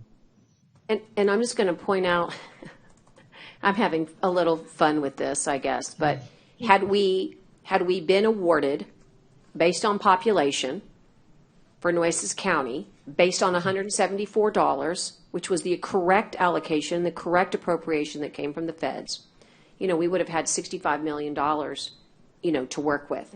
All right. So I'm just letting you know that other counties that were just a little bit larger than us, like Hidalgo, had all the opportunity in the world to get this type of system to benefit their citizens. And it's tough, guys, when you have, these types of, the truth is ignorance is bliss, right? Like if you didn't know about it, it would be okay. But the idea that you know that you can do it better and that money's keeping you from it and that this is the type of thing that could really help you make the best decisions to contact trace and to keep case management to save more lives, it's really it's very hard. So, they say money doesn't solve all things. Well, it sure as hell helped in COVID-19. And you know what? We didn't have it. So we did our very, very best. And like I said, I was able to not guess, not feel, not create a gut reaction. I was able to ask Accenture, tell me everything that's out there. Tell me how much it costs. I don't want to hear that it's expensive. Tell me exactly how much it would be. And that way I can make a decision. And when they came back with the price tags, I'm like, oh, yeah, you're right. I can't afford it. But you know what, Judge? It just seems like this is something that the city and the county would partner together and get done because it is so important. We don't know what's coming down the pipeline. You're right. And there should be a conversation about that in the future, I think, because you can use it, like you said, for some other things. Yes, I agree. And the flu. I mean, you could, or so sepsis. There's so many other. Yeah. We don't know what's going to happen. And in fairness, we should tell the court and the public, Ryan, that Luminaire was chosen by the city, and they have a testing platform that will turn into a vaccine testing platform that we can utilize at the county. And Lance Murphy with IT is working on exploring our own license so we can have our own county license. So there are things that can be done with regards to case management that's out there, but not for testing, but not necessarily this type of. Is that the best way to? Yeah, Judge, I would just flip it and say that Luminaire could be, and TDR for that matter, could be used for both the test management and test scheduling that we talked about previously, as well as the vaccine management piece. But the case management piece that we're talking about now would not necessarily be addressed by those tools. Right. So I guess, Carolyn, we have worked at the city on some level, but not on this, and it was a shame. But that's what happens when you have two different emergency management groups. And I will say we worked together very well, but I'm giving you an example of somewhere where we didn't come together. And that's, you know. Mm-hmm. And we were not holding the purse strings. They were. So anyway, again, Texas Health Trace has its pros and cons, but it is functioning today. And so that's how we do our contact tracing. Excellent. Thank you, Judge. I'm going to move on to vaccine planning unless anyone has any further questions. Okay. So this is one of the most interesting and popular topics right now, and it's certainly dominating the news cycles. And, while test management, test scheduling, test administration has been very, very complex and difficult, this vaccine management and vaccine planning piece is going to be even more so. Ultimately what we're talking about is globally trying to vaccinate the world's population across 195 countries. There are certainly right now about 29 vaccine trials globally that are going on. And as we've heard recently, there are at least 2 leading vaccines or early past the gate vaccines that are have either applied for emergency use authorization or are just about to. And so there's a lot of complexity just in that alone. But let me talk to you about a lot of the research that's been done and where the difficulties lie ahead. So for these vaccines, distributing them is going to be difficult. One of the vaccines requires refrigeration. Another of the vaccines will require what they call an ultra cold chain, which requires special shipping containers that keep things at ultra low temperatures. It requires replenishment of dry ice over time, and it leads to a situation where once these vaccines arrive, they have to be stored in specialized refrigerators. And those refrigerators can only be opened, I think it's like twice a day or something, to keep the integrity of the vaccines. When you want to use the vaccines, you have to thaw them out, and then they need to be used very, very quickly. Even without being thawed out, there's a very limited timeline to use the vaccines.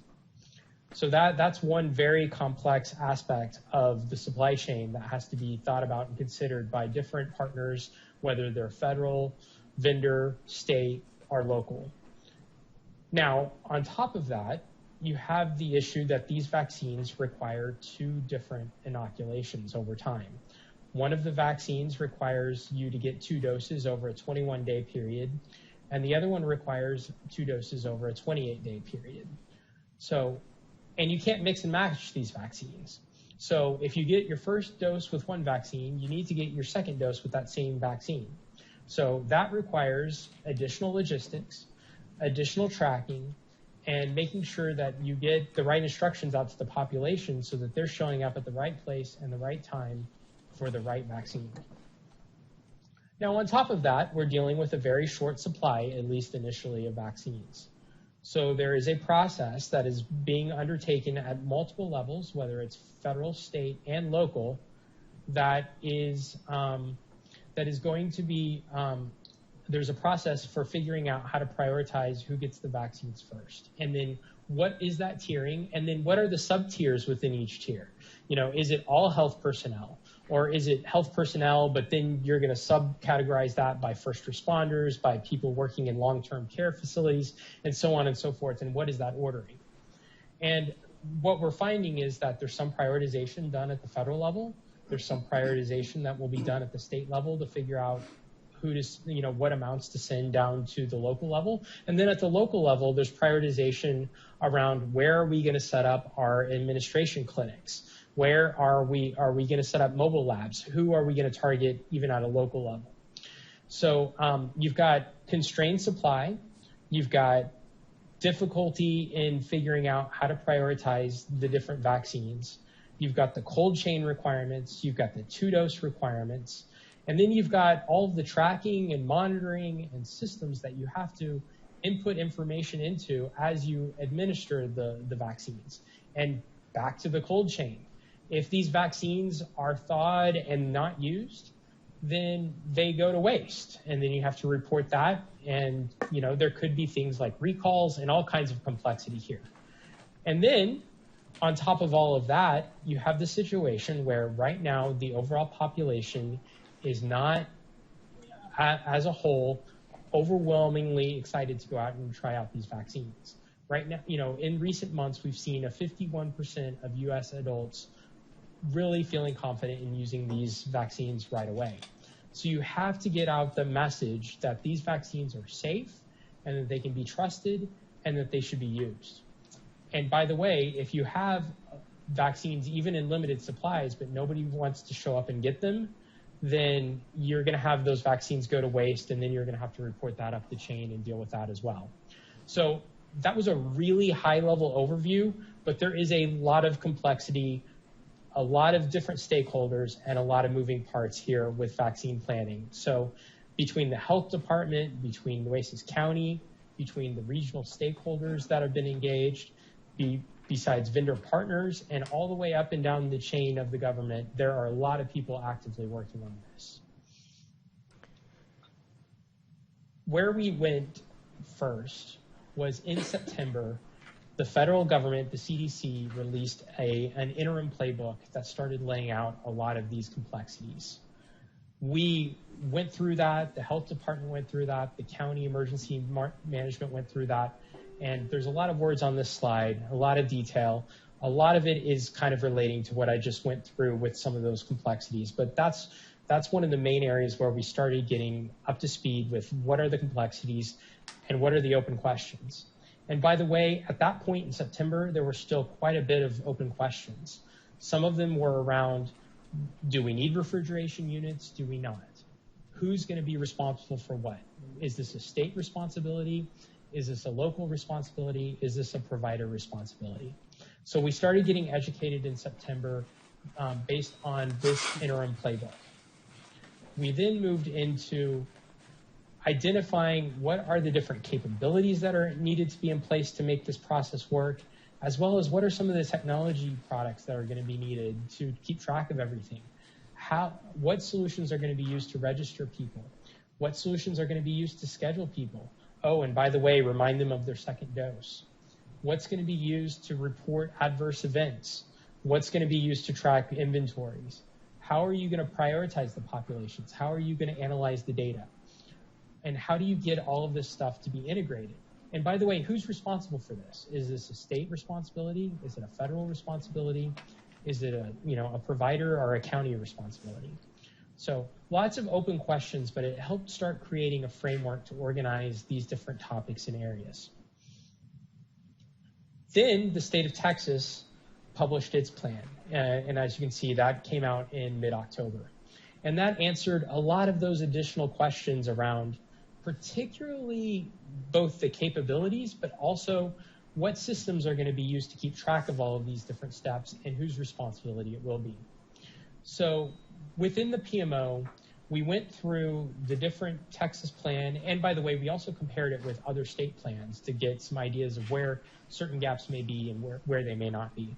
But we started going through and identifying what are the functional capabilities, what are the different systems that are going to be used to make this whole process work, and then which jurisdiction is going to really be responsible for that system. And so we found that a lot of these capabilities are actually going to be handled at the state of Texas level, like registration of the providers, like allocating and ordering the vaccine doses. That's going to be a little bit of a partnership between the state of Texas and the U.S. government. There's going to be some tracking that's done by the state of Texas. and several other items here in this list. But where we really saw a lot of the automation needs really residing at the county and provider level are going to be really focused around getting people scheduled to come in to get their vaccines. And then dealing with the complexity of that second dosage requirement, getting them to come back. And then on top of that, there's going to be a lot of work around figuring out who may have adverse events and helping them get that reported into a federal government system. And then once again, around that public health messaging topic that has come up over and over throughout the course of this presentation. How do we help at a local level make people feel confident and secure in getting these vaccines? So those of the vast menu of services and activities are where there's going to be a technology component that the county will have an involvement with. Now, there's a lot of services and functions and capabilities that the county will also have to focus on, but at least from a technology perspective, that's where we started identifying a need. If you look at this next slide, what we then began to do is survey the marketplace and look at what are some of the different solutions out there that could potentially at least fill the gap for the county from a technology perspective around the test scheduling piece and then the reminder of the second dose so that people can come back and that the county could ensure that the vaccine supply that will be so limited in its initial state can be used effectively and not go to waste. And we identified a couple of solutions that are specific to COVID-19 that are very focused on the scheduling of the vaccinations themselves. And so we started looking at Luminaire, which the health department's been using, and then TDR, which, as I mentioned earlier, the county has been using for its test management and scheduling. We also looked at larger end-to-end solutions that handle vaccine management from end to end. So these are solutions that deal with the inventory management, that deal with the ordering, that deal with the test scheduling, that deal with the adverse event reporting, that also deal with the outreach and public messaging. So these are holistic solutions that we've seen primarily in very large counties and at the state level that really fill in the need for all of the boxes that I was showing you earlier on that currently may have the state of Texas in it. But those solutions are out there for COVID-19 as well. We then also looked at a category of solutions that are just general vaccine scheduling solutions. So they weren't necessarily developed for scheduling of COVID-19 vaccines, but they're out there in the marketplace to schedule vaccinations. And then, of course, there's an alternative around manual scheduling. So we did some analysis and looked at a very high level at some of these different tools and capabilities and brought these up with the judge in emergency management to start looking at and figuring out moving forward how we're going to handle the vaccine scheduling component. And some of that investigation is ongoing still, but the county is moving forward in these areas. The health department also put together a plan for the county, the city, and the health department and some of the stakeholders within the county for how they're going to holistically manage the vaccine response. Now, this is covering not just the technology components, but also the services, the staffing, the equipment, the logistics, everything end to end. And one of the services that our PMO provided is we reviewed an initial view of that plan and provided some feedback, including from some of our medical practitioners, around here are some additional things that you want to think about as part of your plan. Overall, it was a very good plan to start with, but there were some areas we thought some additional detail might need to be focused on. So we provided that feedback. The county went and hired BCFS, which is a health and human services firm that has a whole lot of experience in writing these emergency management plans for things like COVID-19 vaccination and other emergency events. And so they've really taken the lead for writing these plans, but our PMO has been involved in this from the beginning and has been also providing feedback and reviewing these plans and offering the support that we can as we go forward. So I'm going to take a pause. I talked a lot about vaccine management here and a lot of different analysis and different topics, but I want to take a pause now and field any questions people have about this topic. Judge, I have a couple questions. Yes, ma'am, go ahead. I know there's a limited supply, and you may not know this, but because of the state of Texas, do you know how many vaccines will go to the state of Texas? Are they going to go by population in the county? Are they going to go by how many cases are?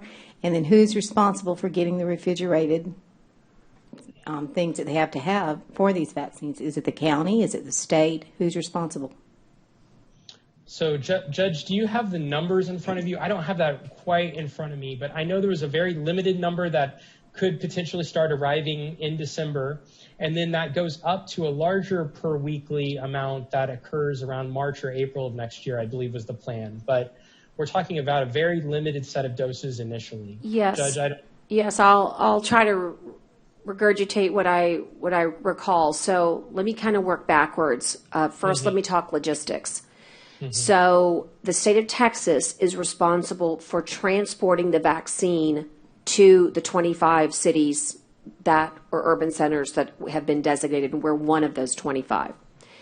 And they have really pre-positioned contracts with trucks, with refrigerated trucks. Now, BCFS, the same company that we hired to help us write the plan, is a contractor with the state of Texas. And so it's really going to be an interesting opportunity to see how well these trucks work. Now, what happens when they get here?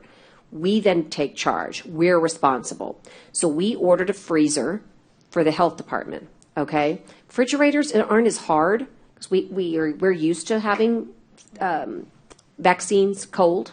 And so refrigeration was something that was important, but we've made sure that we have generators to make sure that anything that we're running has backup power.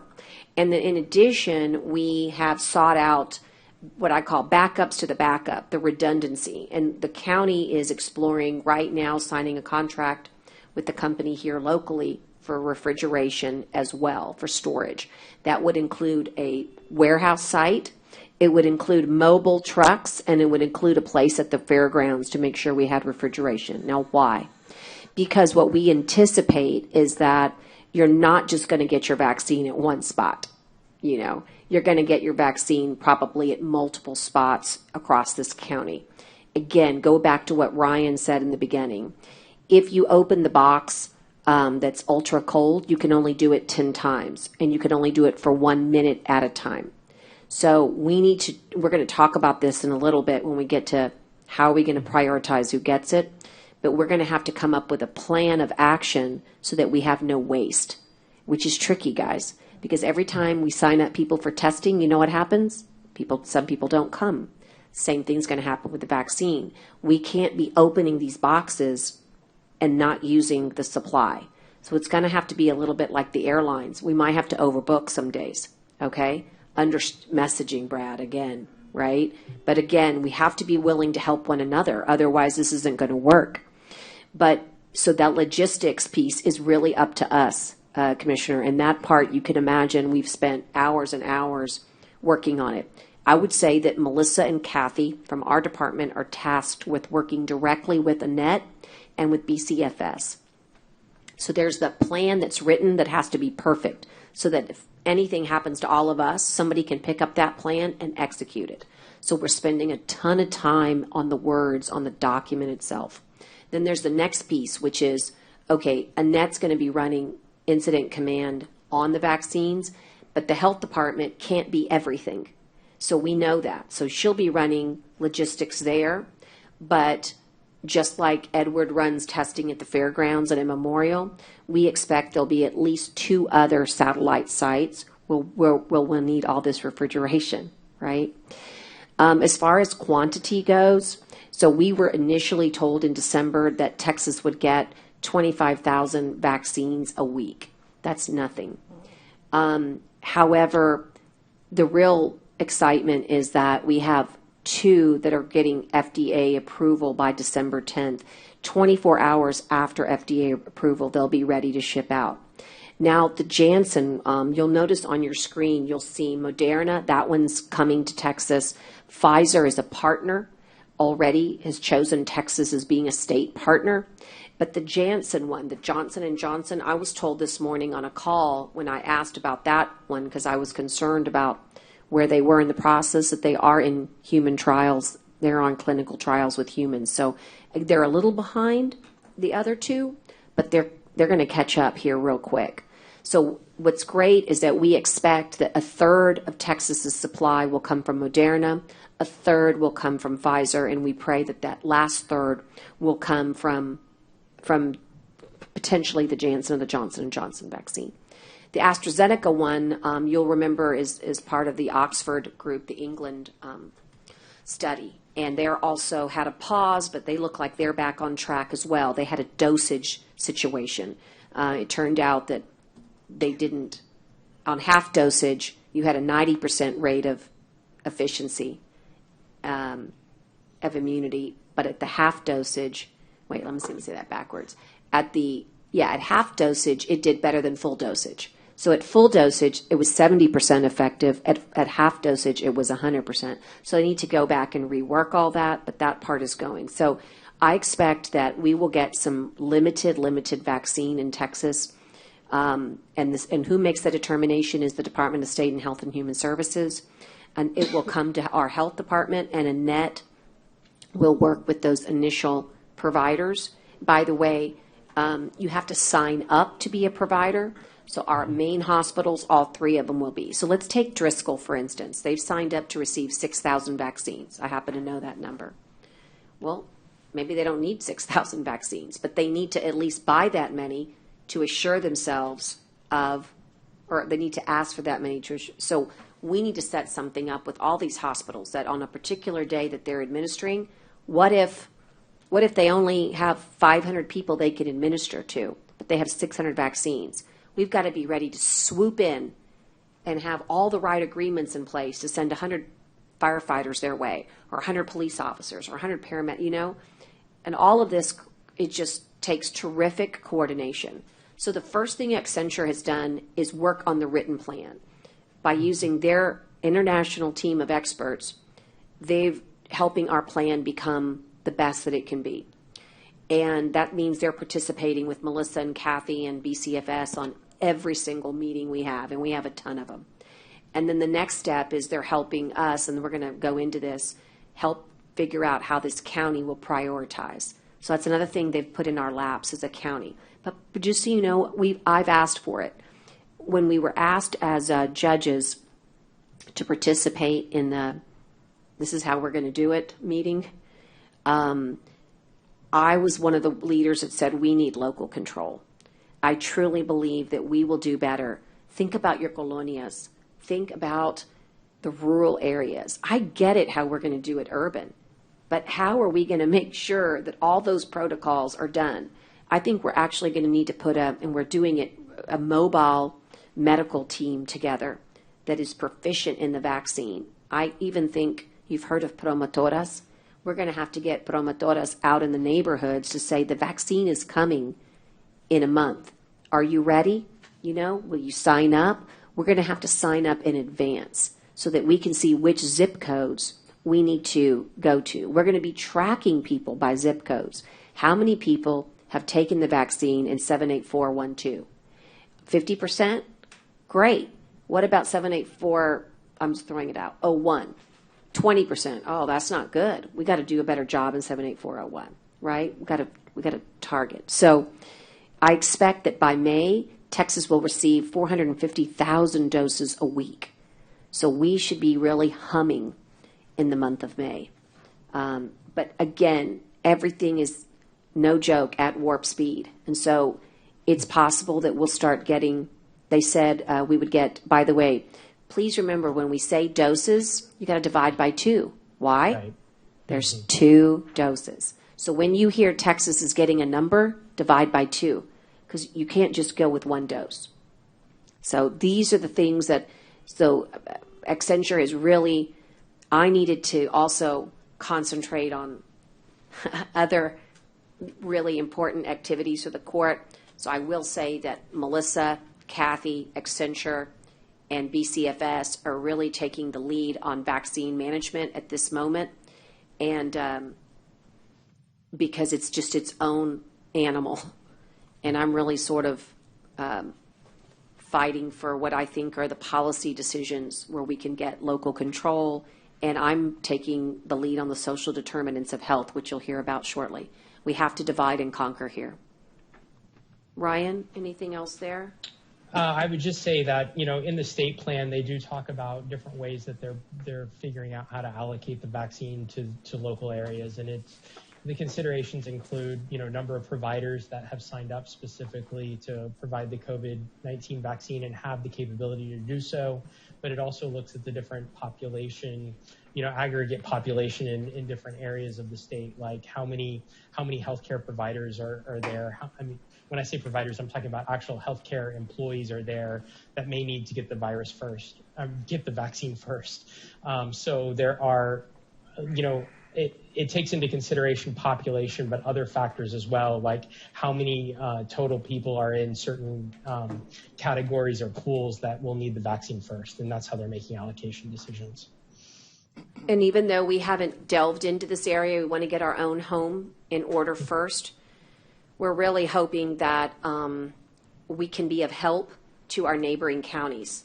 Think about our COG. Why do COGs exist? Well, because there's not the same infrastructure, in every county. So we join together in order to be stronger. So once we get ourselves organized, I expect that we can be in a situation where other surrounding counties can piggyback on our ability to have this plan already organized.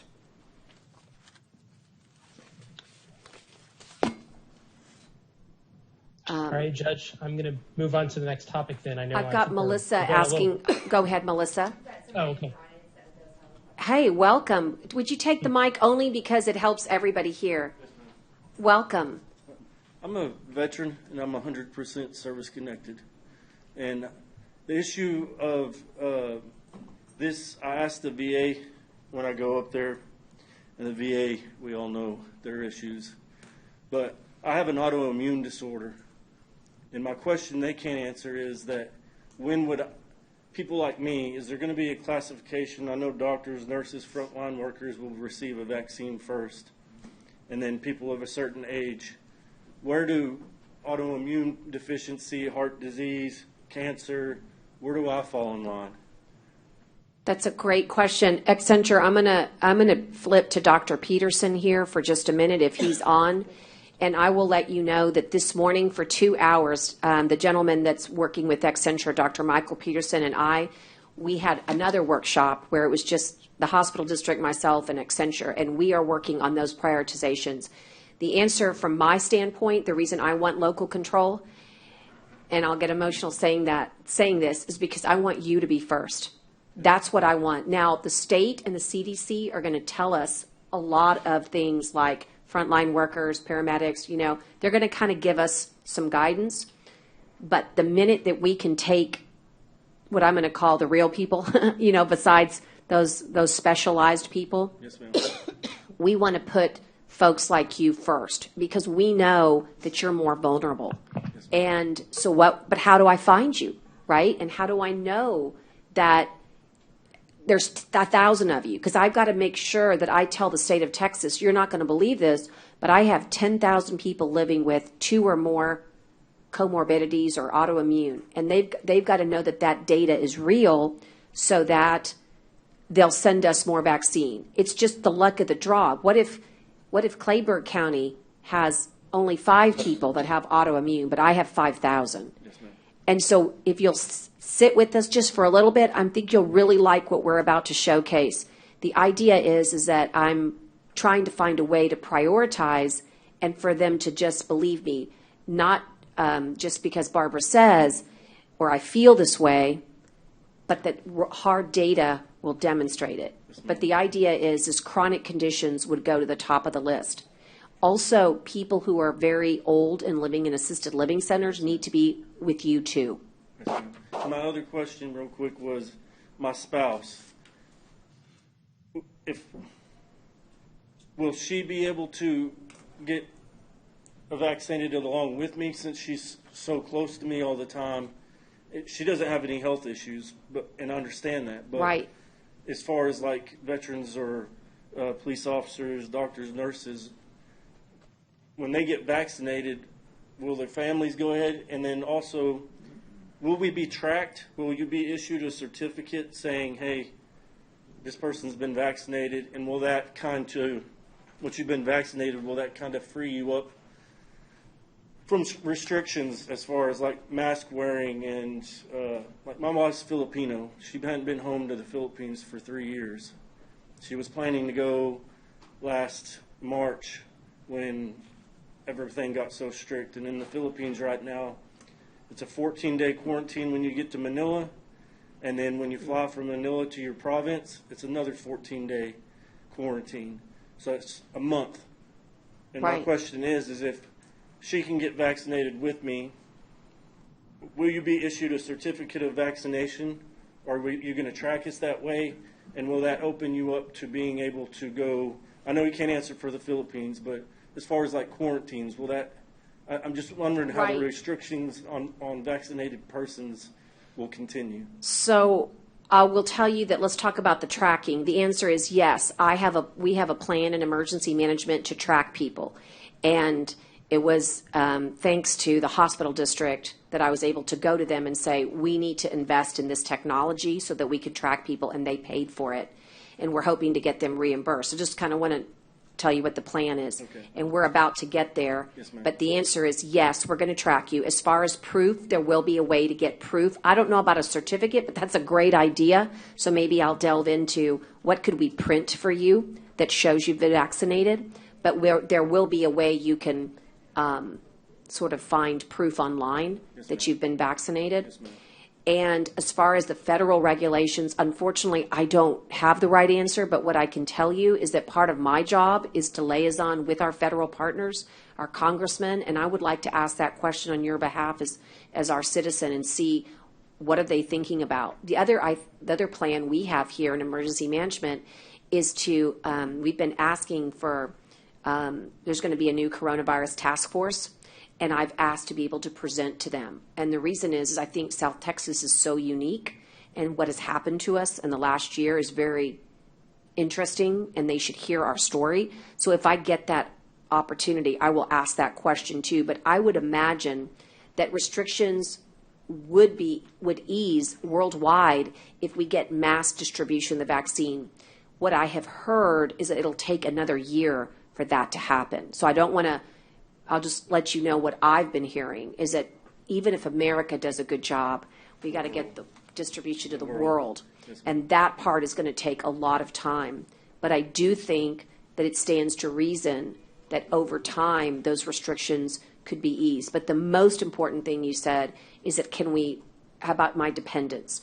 I will tell you we've had lots of conversations, and it was my understanding, help me, Melissa, because you've attended a lot of these state meetings. When we talk about firefighters and healthcare workers and police, we are talking about them and their dependents. Is that correct? So I haven't heard as much them talking about the dependents.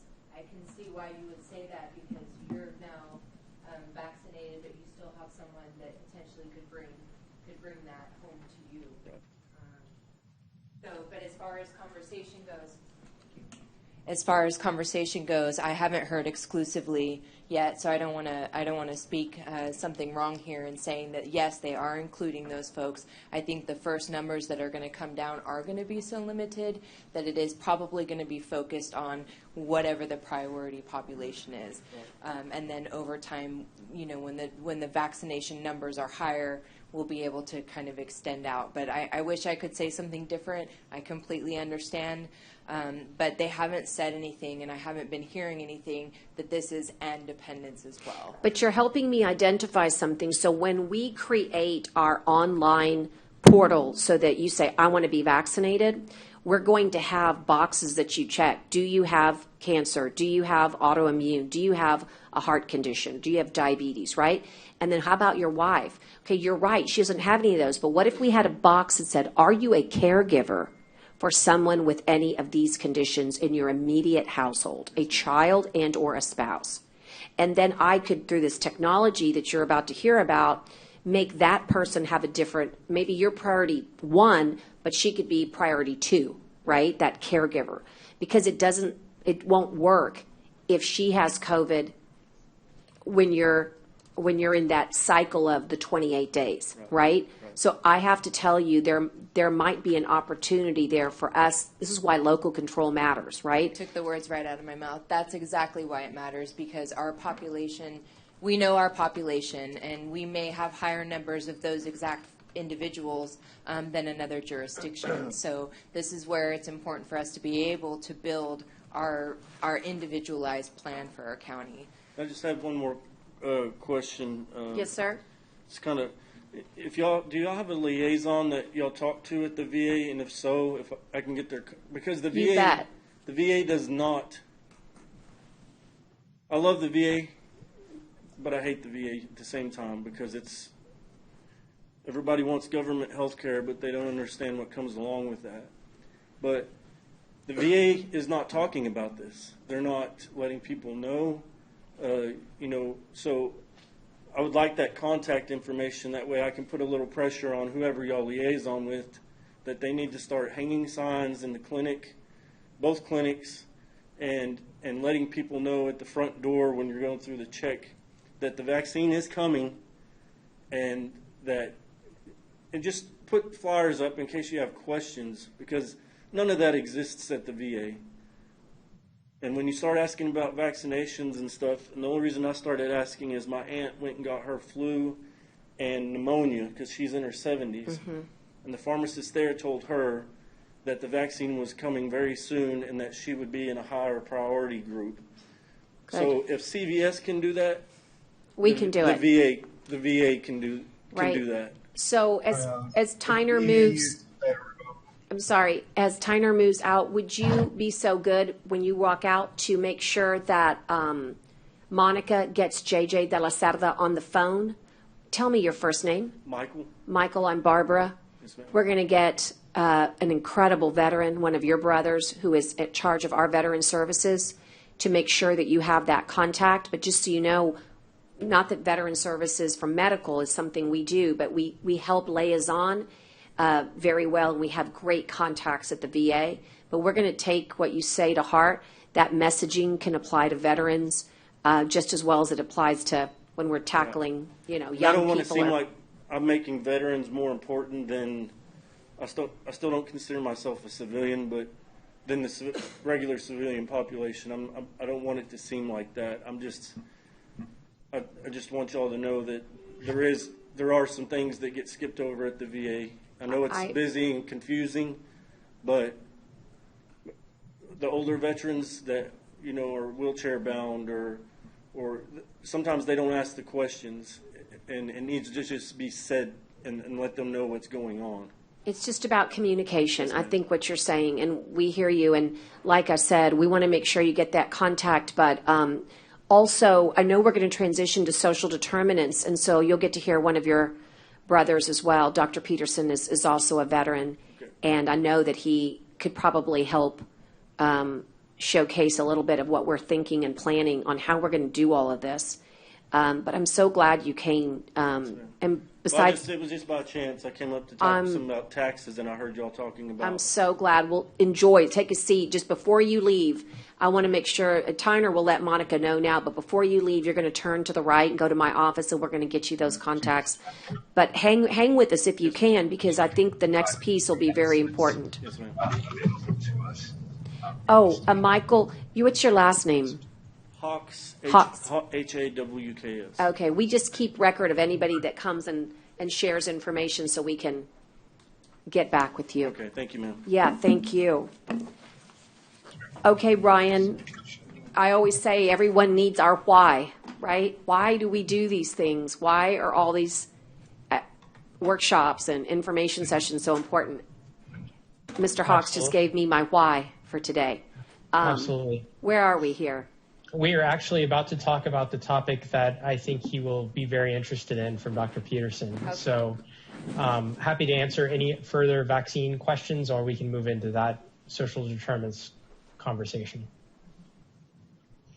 Go ahead and move in, and we'll let everybody free reign. If they want a vaccine question in a little bit, they can ask as well.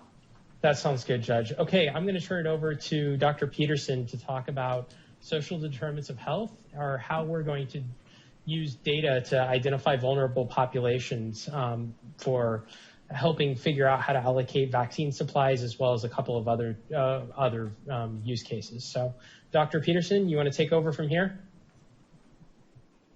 Sure. Thanks, Ryan. Thank you, Judge Canales, for the opportunity to speak to you and commissioners in this court. To the veteran who just spoke, thank you for your service, sir.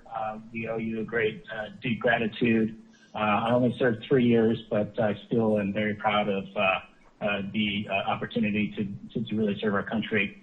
And part of that service comes from, really this altruistic experience where I get to do this in Accenture, where we're going to bring technology and analytics capabilities, the data, to really help enable a county like Nueces that's really richly diverse, but also has a very huge impact on what this COVID virus did. So when we're talking about social determinants of health, which has become a very common theme and term used, and so for the court who may not be fully vetted on this, when we talk about social determinants of health, what we're saying is Mike Peterson, the emergency medicine doctor, takes care of a patient in the ER. I am only impacting only 10% of their outcomes, which means 10% is their genetics, and the other 80% comes from where they live, work, get educated, all of the things that really make up someone's health. So it turns out the health system, even if they're at their best, are really impacting only 10%. We figured this out through a lot of really good studies, and really what we're talking about are these things, which is economic stability, poverty, employment, food insecurity, housing, things we all know that people need. And what we saw during the confluence of the COVID pandemic on top of an epidemic of poverty, to which Nueces County has significant portions of their population really impacted by these structural things that they cannot try, even if they wanted to, get out of, which is access to care, which is transportation, these barriers that impede their ability to get healthy food. And so that's what we're really talking about. What we did as part of this PMO activity and effort is really, during this time of COVID, how do we bring and accelerate Nueces County, give them the opportunity to address these impacts, just to kind of really understand and use this data and build an infrastructure to help, not just from a COVID use case, but to help Nueces County's future from a future forward perspective, and help them understand how to best serve the population with data. And it's really around data-informed processes. How do we take the data and get a good contextualized view? Now, we're not just talking about census-type data about how many numbers of people and race and this, that, and the other. We're really talking about data science, where we bring different, what are now what we call siloed pockets of data, and pulling it all together to give a really nice 360-degree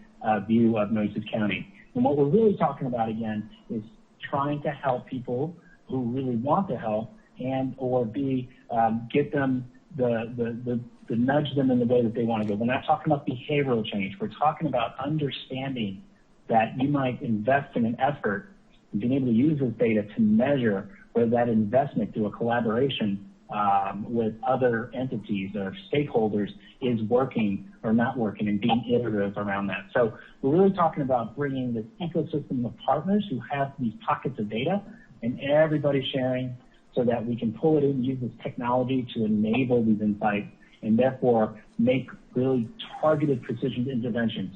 We all know that poverty can't be solved in one easy button. We also know that it's hard work, and your citizens recognize this, they're being impacted, but the community, the ecosystem of community-based partners, community-based organizations, faith-based organizations, volunteers, all of these people are coalesced to solving this every day. What we want to do is take this data and being able to bring this accelerated insight to you, so you don't have to invest in the technology, you don't have to invest in the data scientist expertise, and we can hit the button starting on day one. So that's where we are now. On this slide, just really basically is just a nice cartoon to tell you really what makes up the health of someone in terms of their determinants of health. Now, Ryan, want to go to the next slide?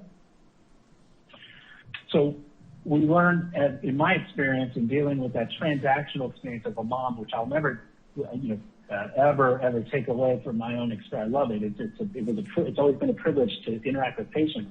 But what I really was doing was seeing this constant, I saw a mom and she discharged, they can't come back because the child lived in a poor housing condition or couldn't get the medications we prescribed.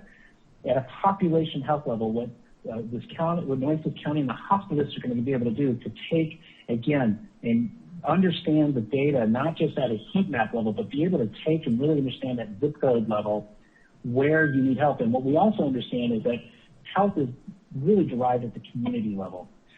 Yes, all of us have individual responsibilities and things that we do, but when you look at poor outcomes, you're going to see it by community. You're going to see it by race. You're going to see it by language. You're going to see it really specified into very areas. So what we realize now in healthcare is that in order to make a larger difference, and we know that social determinants of health or solving poverty isn't going to be solved in one, like I said earlier, an easy button. It's going to take time.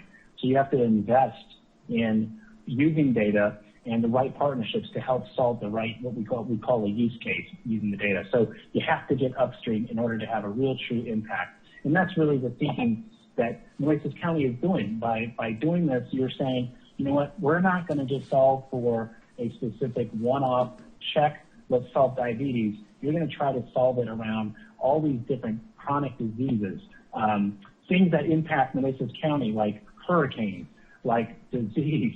Well, what do they impact? Well, we've seen that they impact people of color and people who are impacted by poverty and all the challenges around social determinants of health. So now, using data that you guys have, we're going to be able to take that, surface it up so that you can now start to say, you can make decisions that are right, not just for the county, but the health districts, but the community. And what we're talking about is bringing community partners who can collaborate with you around different use cases like infant mortality, maternal mortality, childhood diseases, things like that, education.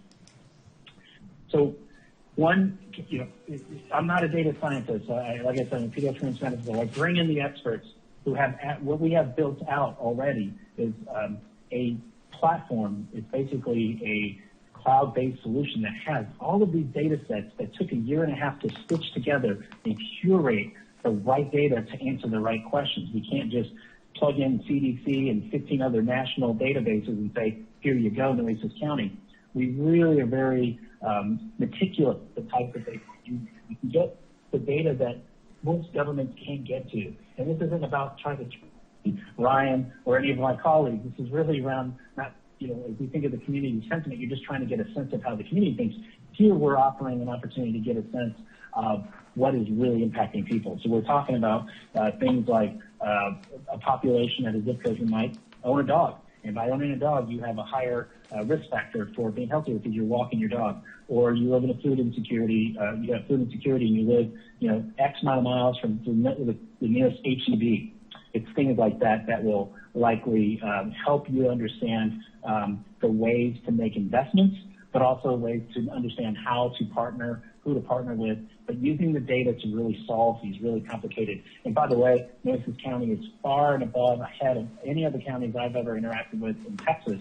And so this is a real future forward thinking to really drive to getting, to helping people like Mike, the veteran who has autoimmune disease processes, and how do we take this data and understand where in the priority tier for vaccine management and understanding health equity, when should he get his vaccine in versus the general population. So it's really using data to kind of answer those types of questions. It's all about asking the right question. So really what we're talking about here is essentially giving the Nueces County and the hospital district an opportunity to get at the executive level these dashboards. And we're not just talking about the same one that you would see on Hopkins or on Dishes. You're really talking about getting Nueces specific dashboards that are enriched with your data, enriched with the hospital district data, and more importantly, who we're working with, and this is what I'm excited about, is working with the Texas Health Institute. Now, they're based out of here in Austin, where I live, and they are essentially a nationally renowned Public Health Institute. And what they do is they are the health equity experts. So they're bringing their expertise in this engagement to really help Nueces County, again, get to that contextualized understanding of knowing which population of their citizens they want to help, bringing in the right community-based organizations, bringing the right resources, and also, and more importantly, ask for a budget, ask for funding, ask for grants. And so Texas Health Institute is really has a great history working with Robert Wood Johnson Foundation, working with big organizations that are from a philanthropic perspective to help counties understand these needs. And we see this as an opportunity not just for a one-off, let's solve it for COVID, but how do we build this sort of infrastructure again so that you can answer questions for the next events, COVID-33, COVID this, or even the next hurricane. This information isn't, the demand for this information will never go away. You'll always need it.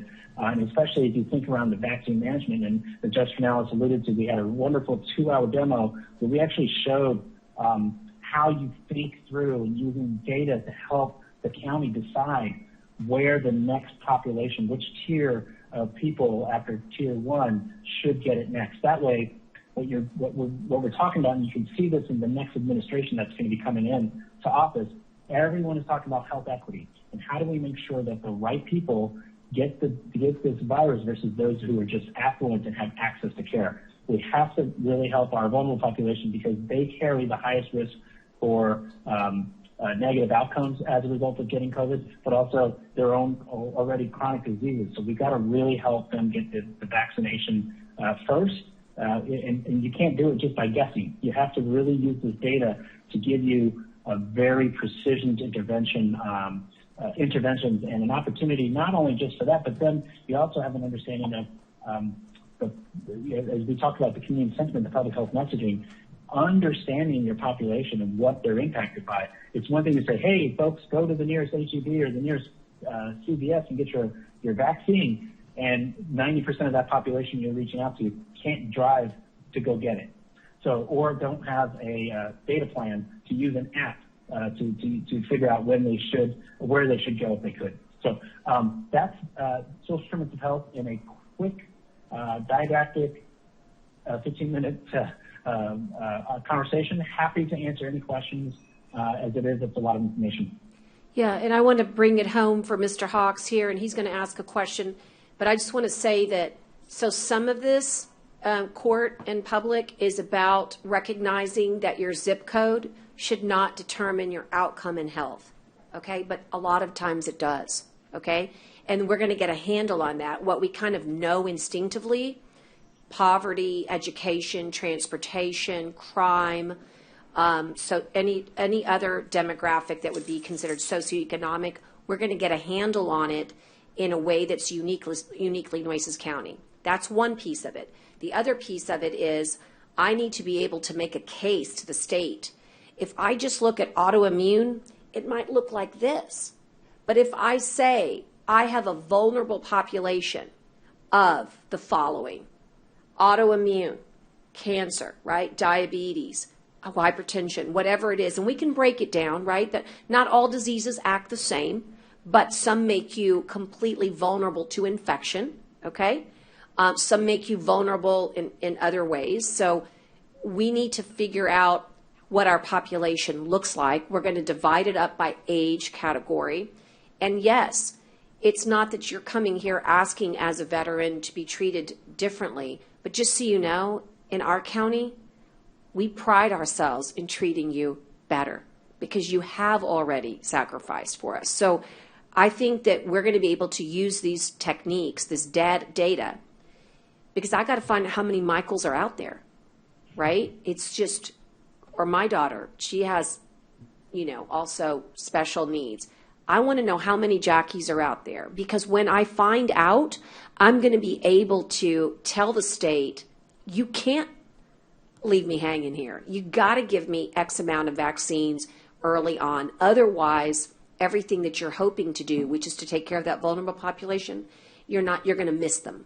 So I think that this investment, these dashboards, you're going to be able to really understand your county and it's access to health care, it's problems. Some of it may not look pretty, but that's okay too, because we can't fix something if we don't address what the problem is. So I just want you to know we've been thinking about you, even though we didn't know you until today. And now that you've made it real, like a real person, I will think about every time I work on this project, I will be thinking that I'm helping you. And that makes me, like, it pushes me in overdrive. So that's awesome. Do you have a question for Dr. Peterson? Because he's pretty smart dude here. Go ahead. My question is when you're collecting this data, how are you getting around HIPAA? Great question. Because me myself, I don't care who looks at my records. Yeah.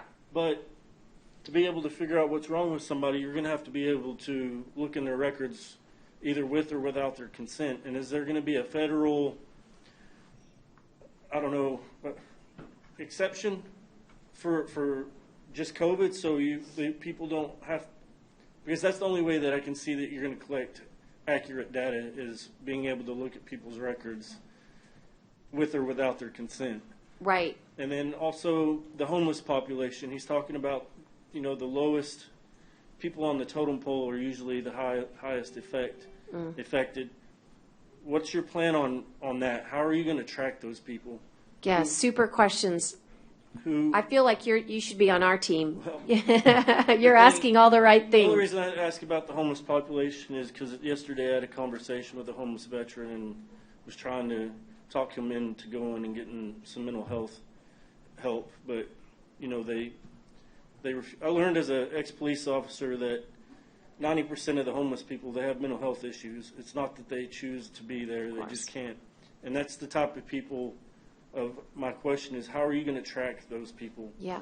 And the biggest thing is, how are you going to get around HIPAA with, I don't mind you going in and going, okay, he's got autoimmune, he's been diagnosed with it. We need to contact him and let him know he needs to go get vaccinated at this spot, at a drive-through location or something. Mm-hmm. But I can't speak for everybody. I know there's a lot of people that don't want anybody knowing anything about them. So true. But that's my main question. It's a great question, and it's why it's important to have the A team on your side, and we do. A is definitely for excellence, but it's also for Accenture. Dr. Peterson, we asked that same question, and that's why the Texas Health Institute is so valuable. Can you explain? Dr. Peterson, are you there? Yeah, I'm here. I'm having a hard time hearing. Okay. Well, so the question is about HIPAA, and there is a way that we've been able to ingest the data and a way to be compliant. So he's wondering, how did you do that? And I was trying to set the table for you with regards to the Texas Health Institute. Go ahead. Yeah, no, that's actually a great question. So what we're trying to do is you're going to have people self-identify already who are going to consent and already volunteer their information to the county about, hey, I have X amount of concerns and these are the things. But when we get the data, it's at a population level and it's de-identified. So if we ingest, which means we consume or take in any of the county data, we're not taking it down to your name and we're getting it down at really what we call de-identified or anonymized data. So what we really get are where people are in a very specific location. Now the county has like their own the information they have, they've received consent to take it or to receive it from individuals. So let's say there's an immunization program. The person that they're reaching out to have consented. If there's a testing protocol, those individuals will have consented to provide that information to the county. What we're looking at a general level is not at your down to that sort of where it's really violating any HIPAA concepts. This is in a secure platform where it is the county's data, what they already know about you. I heard also a question around homeless, and this is the important reason why this collaboration is with the Nueces County Hospital District, because they're homeless people who are homeless and have a whole set of other complications are already in that tier 1. They're in the first phase to receive the vaccination. And so we would work with not just the Nueces County Hospital District, but also we have to think through some of the rural communities but also the Nueces Hospital District has access to, through community-based organizations, since that's their primary focus is around imaging care, to understand where that population comes and goes. And you get down to the social worker, you get down to the level of the person who works in those shelters. They know where people hang out, usually public libraries. They have ideas of how to get to these people. So they're going to have to work that piece out in terms of the sort of operationalization of that. But in terms of understanding the equitable piece of this, it is going to be based on some of the data that we're able to get to at that population level, but also there's going to be a risk score algorithm that says, you have these four, that tier one is a very big bucket. It includes obesity, it includes chronic diseases, and there's a lot of people that really, but if you think about that bucket alone in the United States, it's about 100 million people. So I would imagine you take that same, and you break it down into Nueces County, it's going to be a large population of people that will be eligible in that first tier. It's the second and third tier what we're really talking about getting to, which is understanding at a precision level which population by zip code where we get census level data, and then also we're going to append that data and tie it to different other data sets to give us a picture. Again, it's not fine grained. If you really think about it, your credit card company, Facebook or social media, your cell phone, know more about you, including the Google search or whoever you use, know more about you than any government could ever find out. And that's because you give that information daily. What we're talking about is getting it to a level where we can make decisions, the county can make decisions, the hospital district can make decisions on serving a population where people will have that, the outreach, there'll be an opportunity to get that outreach to help solve some of these challenges around health equity. Right, and just so that we can be clear, the real HIPAA piece of it is that we're not using your name, right? So we have figured out a way to use the state's information, the state Health and Human Services information, anybody that you report to. Even this morning, we were talking about how the credit card companies, they can give us the data on how many people in our zip codes aren't being able to pay their bills on time, right? But I don't know who it is. I just know that there's, let's just say 20% of the people who have missed 2 car payments or 2 house payments, and that'll tell us something, right? So we're gonna, we call it ingesting it like we're eating it, but we're taking all this data, and the data scientists, the experts, are going to basically tell us a lot about ourselves. It's almost like looking in a big mirror, but we're not going to violate HIPAA because we're not going to be sharing who it is and what their true information is. But we're going to ask for as much as we can self-report people like you to say, I want to take the vaccine. And again, it's going to be protected. We're not going to share it with the world. But we want you to be able to say, and I have an autoimmune disease, because it's going to help us say, Mr. Hawks, we got to get you in line, to the top of the line. Does that make sense? Yes, ma'am. I guess okay. My concern wasn't about you violating HIPAA. My question, I guess, is why can't we? Because I think if you make a certain exception to the rule, your data would be more complete. Yes, it would. But also, I just wanted to let the doctor know I lost my job because of all this, and I have PTSD and some mental health issues, and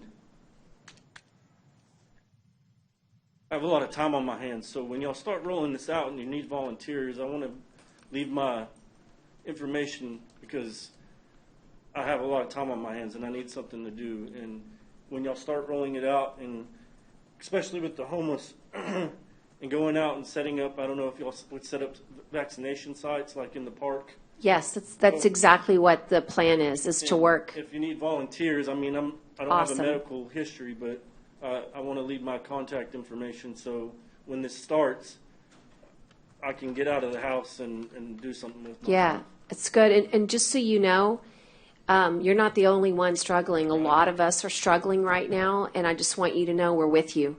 And one of the priorities that we're looking at is mental health. We've seen a lot of people struggling during this. It can be a very difficult time, not just, your job is one thing, but just being separated from people and not being able to even give people a hug.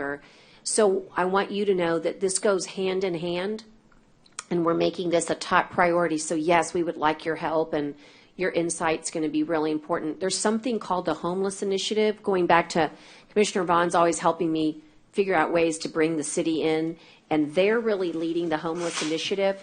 And one of the things that we're going to ask is for them to join us in this endeavor. So they typically look for like housing, but we need to get them to start thinking about helping us in the vaccination. But you know what it's going to take is trust. And they may trust you a lot more than they trust me. Right. And I'm blessed because I have my disability payment. So, I mean, I'm struggling, but I'm okay. But there's a lot of people on my block that I see, you know, that they're not okay. But I just wanted to let the doctor know that, and y'all know that there's a lot of people that are willing to volunteer. And I guess on the HIPAA is I'm asking, why can't you? Why can't there be any, I don't know if the state legislature would have to do that or the federal. Why can't they make one exception to the rule to really pinpoint who has what? Allow doctors that know that they have patients with these issues to report, maybe not their names, but give numbers. And well, names would be better because then you could actually contact that specific person and say, hey, on this date and time, you need to come get this vaccine if you're willing to take it. I think what's great is that Accenture is the type of company that is very influential in Washington, D.C., and I hope Accenture team, you're listening and you're feeling what I'm feeling. But I spoke with Congressman Vela this morning. He called me and wanted to know how we were doing, and I'm going to be showcasing our dashboards to our Congressman Cloud and also to the Valley Congressman. By the way, Congressman Vela is one of 2 Texans who sits on Armed Services Committee, so he's very important to us. And he shared with me that he thought that, you know, his staff needed to hear about what we were doing, and so we're going to arrange a time, and that's a federal issue, and so I will make sure that they hear us loud and clear. You bring up a very valid point, and I think the Accenture team, like I said, is influential in many healthcare spaces. And gentlemen, am I speaking correctly that this is something we could at least articulate? Oh, absolutely, Judge. Thank you, and I appreciate your heartfelt, offer to help us out with this study, and we'll definitely raise your concerns and thoughts to the appropriate people as we go about this. But our intent really is to help people like you and to help others in the community with some of these capabilities so that we can really get through this pandemic, because it's not just a health crisis, it's an economic crisis, and it's a social well-being crisis, and there are a lot of people that are affected. So just really appreciate your interaction with us today and to provide that perspective for us, and we'll make sure that it's communicated appropriately. Well, so, I appreciate your kind words. I've got to go with, can Sure. I leave my contact Yes, information with Monica. Tyner's going to do. show you right here to the right. They'll buzz you in. Yeah, thank you very much. Thank you so much. For hearing me out today. Are you kidding? You made our day. This is what this is all about. Appreciate it. Thank you, and God bless. Likewise. Yeah, thank you. Well, we've just proven why workshops should be posted and public, and I wish more. I hope people are really watching this. The good news is we videotape these as well, and they're on our website. And so if anybody again wants to know why we're doing what we're doing, why we're spending so much time on this, it's because of people like him and really trying to get answers. Right? People just want to know how it's going to work and how you're going to get some help.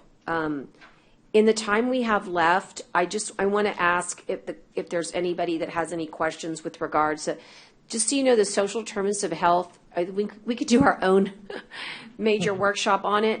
I'd like to bring this back to court in just a presentation form on the 16th, just because I think we're going to make a lot of headway, Dr. Peterson, in the next 2 weeks, and maybe they can see a little glimpse of what I saw this morning on December 16th, something like that.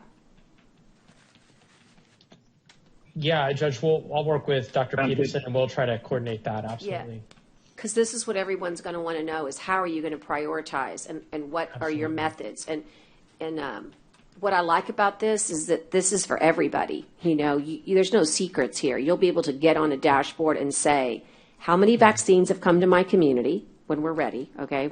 They tell us. Right now we haven't been told, but it'll show how many vaccines have come to our community, how many we've used, what are the age brackets of the people that have gotten them, what about the vulnerable populations, what zip codes, right?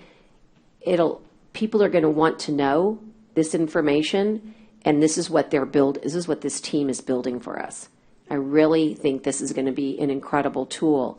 I didn't get to tell him this, but I also want you to know that we need to track people to make sure they do well with the vaccine. And that's something that we're going to be doing as well. So we're going to track you in 15 minutes after you take the vaccine to make sure that you did well. This is something all vaccines, this is not strange to COVID-19. Anytime you get a vaccine, you're supposed to sit there for 15 minutes in your doctor's office or at CVS or Walgreens, HEB. You're supposed to, make sure you're doing good. You don't want to just drive off. So we're going to be doing that monitoring, but we also want to know how you're faring later on. So there'll be a way to self-report. Hey, I, had a rash. I, had a mild. We want to know the most mild things because we want to be able to keep track of these things as well.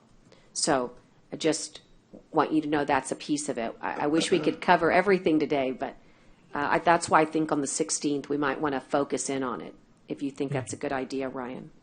Yeah, I'll work with Dr. Peterson. We'll get that working for you.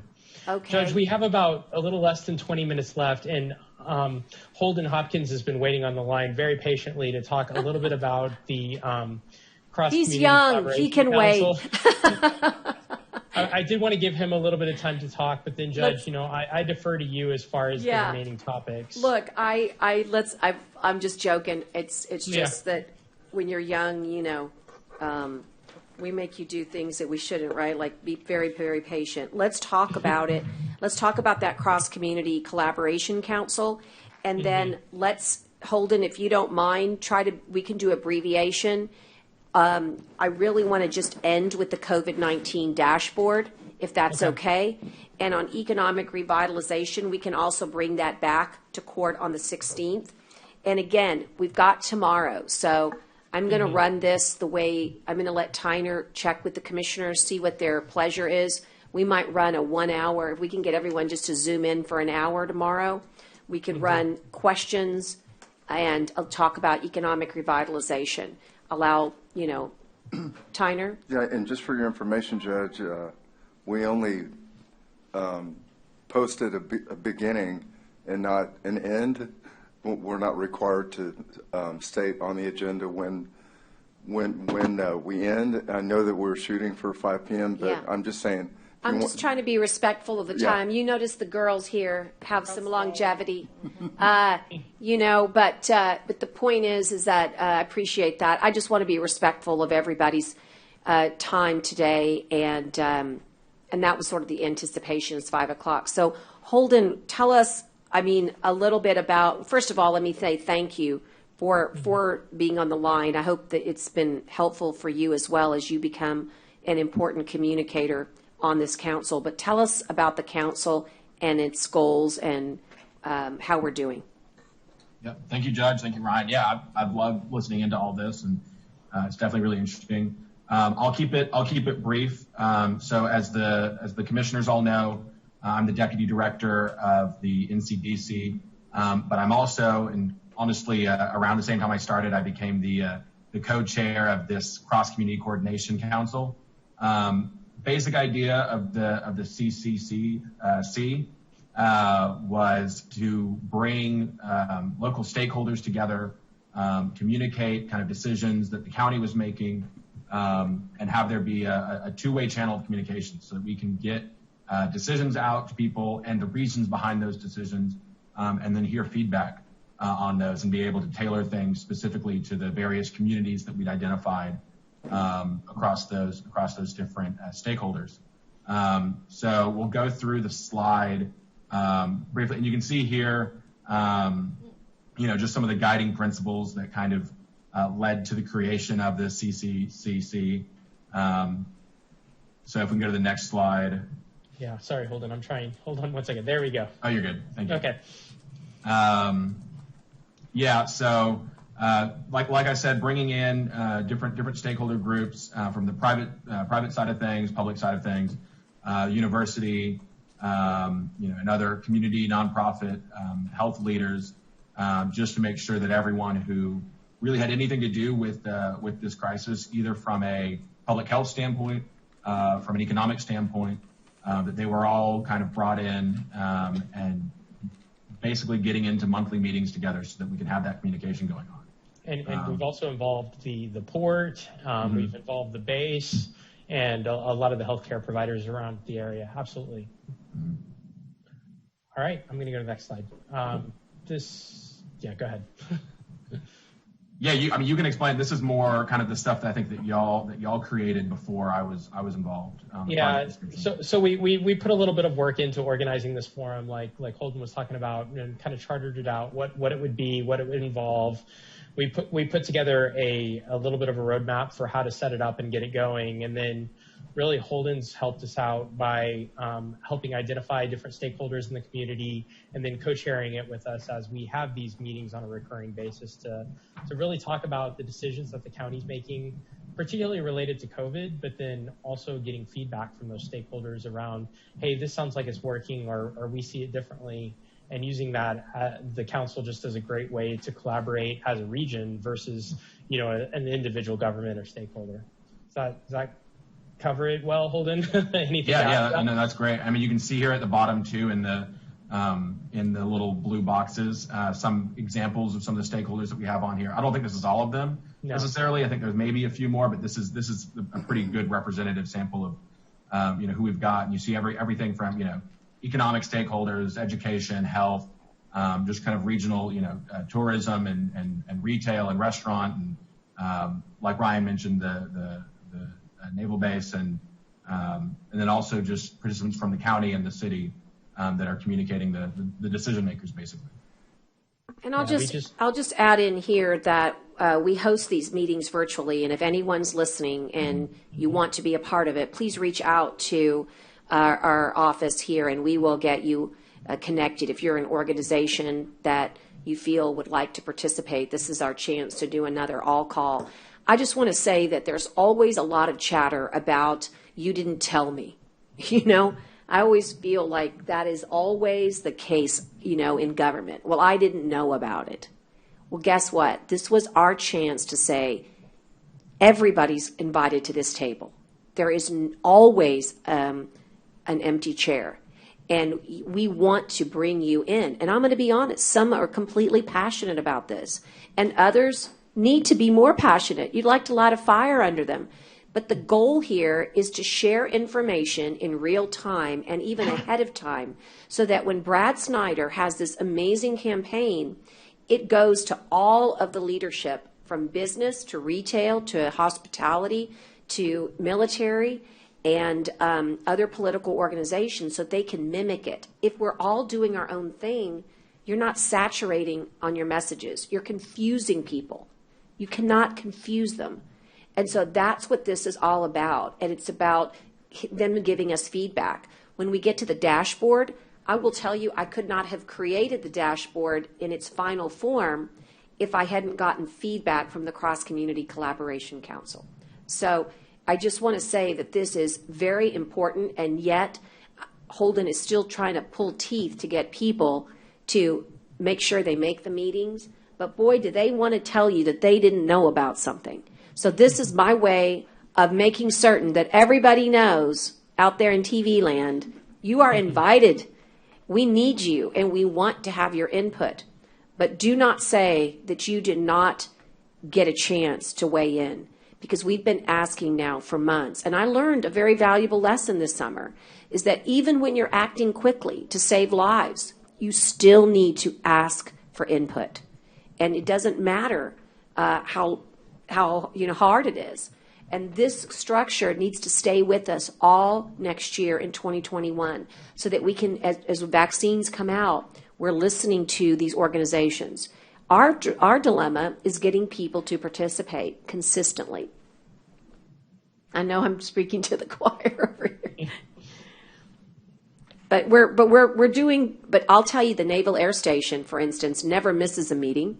And they have, many, many people on that base, thousands of people on that base through CCAD and military training for aviation training that are benefiting by our information. And they are not only absorbing it, they're spreading it. And I just can't thank them enough for being an incredibly active and passionate member of this council. Now we need to get everyone else, on board. I would say the university is also phenomenal, and I am picking fan favorites here, but it's because they shine. And when you shine, you should be praised for that. And in that, Lou, I really appreciate Holden Hopkins. He's done a great job with this and leading this and helping us bring all these people together. So thank you, Holden, and thank you for staying on the line today. Really appreciate you. And do we have another meeting coming up, Holden, that we could announce, or is there, what do we have? Our next scheduled one is, they're recurring on the second Thursday of every month. I believe that puts our next one at December 10th. Okay. So that one will be coming up at 2:30 on December 10th. Well, I'm going to help you. I'm on December 9th. I'm going to get the Rolodex out. Yeah, you probably don't know what that means. But anyway, we're going to get the Rolodex out, and we're going to start calling. And I'm going to say, you need to be on this call. This is important. We're not bench warmers in Nueces County. We're all players. Everybody on the field. That's how I feel about it. And if I have to make phone calls myself, I will. But we got to get everybody to participate, because this is the opportunity to share information collaboratively. And once you get hooked, there's no going back, because it's so helpful to your organization. And Holden runs a great streamlined meeting of 1 hour. So it's great. Is there anything, Holden, that you think that, well, let me ask this. Are there any questions? This council is the best kind of council. It doesn't cost anything but your time, which apparently is, an incredibly sought-after commodity. Okay, great. Well, we're going to keep up the good work, and, we may be talking, as I say, we may be preaching to the choir, but we're still preaching. So we'll just continue, and I invite everybody, please tune in on December 10th and reach out to us if you don't have the right link. We really want everyone to know what's going on and to hear from other organizations. Awesome. Absolutely. So, Judge, we have economic revitalization as well as the dashboard left. Help me navigate how you'd like me to. Yeah, I'm going to skip economic revitalization. Here's the deal. Our way to get our businesses back online is to get our state healthy again. That's really the bottom line. And let's focus economic revitalization the next time we gather. But please read everything here. But I will just say this, that on page 57, I always wanted to work for the Rand Corporation. I got to work with them once on one project, and it was the thrill of a lifetime. They're one of the greatest think tanks here in our country. And Anita Chandra said this: individuals who work in health systems and in the broader health community understand that economics is a critical part of people's health and well-being. And so the health and the economy are not at odds, folks. They're just not. They're one and the same. And we have to understand that and recognize it. And I have really done everything I know in my power to make sure that I'm really working on that balancing act. And but there are many issues that we're going to face, including the loss of many businesses. And so we need to focus on getting us as healthy as possible so that these businesses have a fighting chance of rejuvenating themselves. But please take a look at it, and I love that line, and we made that a focal point The NCDC, by the way, is also focused highly on economic revitalization. As a highlight, there's a program that, again, we didn't have eyes on it until we had eyes on it, and now the NCDC is promoting it. And that's small $500 grants that are available through the Chamber of Commerce for our Nueces County small towns. And so, you know, someone's got to run those programs. You know, we don't have that ability in emergency management every day. So thanks to the NCDC, they're going to be running those programs. And every day we're looking for other opportunities for businesses to thrive. So let's end with the dashboard. Yes, ma'am. So the COVID-19 Community Risk Dashboard is still something that we are in the process of designing. We have a first draft. We've sent it out for feedback, and we're getting a lot of great feedback. But ultimately, the intent here is to have for this jurisdiction a dashboard that can be used to publicly share with the population what the risk level is in the community, and then to be able to make recommendations for how the community can stay safe based on the risk level of the community. So this is not we're shutting the community down if you're at X or anything like that. It is just simply an education tool to let people know, here's what we're seeing. Here's a risk level associated with how frequently or how incredibly fast the virus is replicating in the community, and how well is the community's current healthcare system able to respond to the virus? You know, is the community able to provide sufficient hospital beds, sufficient ventilators, sufficient capacity to be able to really meet the needs of the surge? And so this is a way, using data, that we can clearly communicate to the community what the risk level is in the community. And then on subsequent slides, there will be risk guidance for if you're in an orange level and you want to visit a restaurant, for example, here are some things you should consider to do it safely. And the intent here these are recommendations, and the intent is that they would be aligned with the governor's strike force to open Texas. And so we just thought this was another great communication vehicle for citizens to help them understand what things look like in the community, and then recommendations for them on how to best stay safe in the community. And ultimately, this will move out of a PowerPoint presentation and onto a website, and it could be used even with that social determinants of health analytics dashboard that we previewed earlier to be the data platform that underpins this and automates it. And, you know, we've also talked with Brad about having this posted on the Nueces Knows website and on the county site so that this can be available to different constituents. And I know I'm kind of speaking pretty quickly and going through this, but just wanted to highlight to you where we're at with it and what the intent of it is. And we're going to do a whole press conference on this, we decided, because it's so important and it's quite involved. But here's the bottom line. You go out in the morning and you know, if you're on the coast, is it a red rip current day or not? Is it a red flag day or not? And you also know, living in the industrial corridor, you know what kind of air quality day we're having. Why wouldn't you know what kind of COVID day we're having in your county?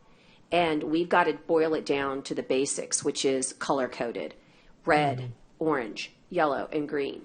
But what we're showing you here, and we've worked, well, the collective we, mainly Accenture, has worked super hard on this because I keep tweaking because I keep getting great comments back. How do I get great comments? I use that Cross-Community Collaboration Council. Melissa and Kathy have looked at it. We've circulated it to all 3 CEOs of the hospitals. We have circulated it to public health, to hospital district. I mean, we've really, to the port, their emergency management, to the city.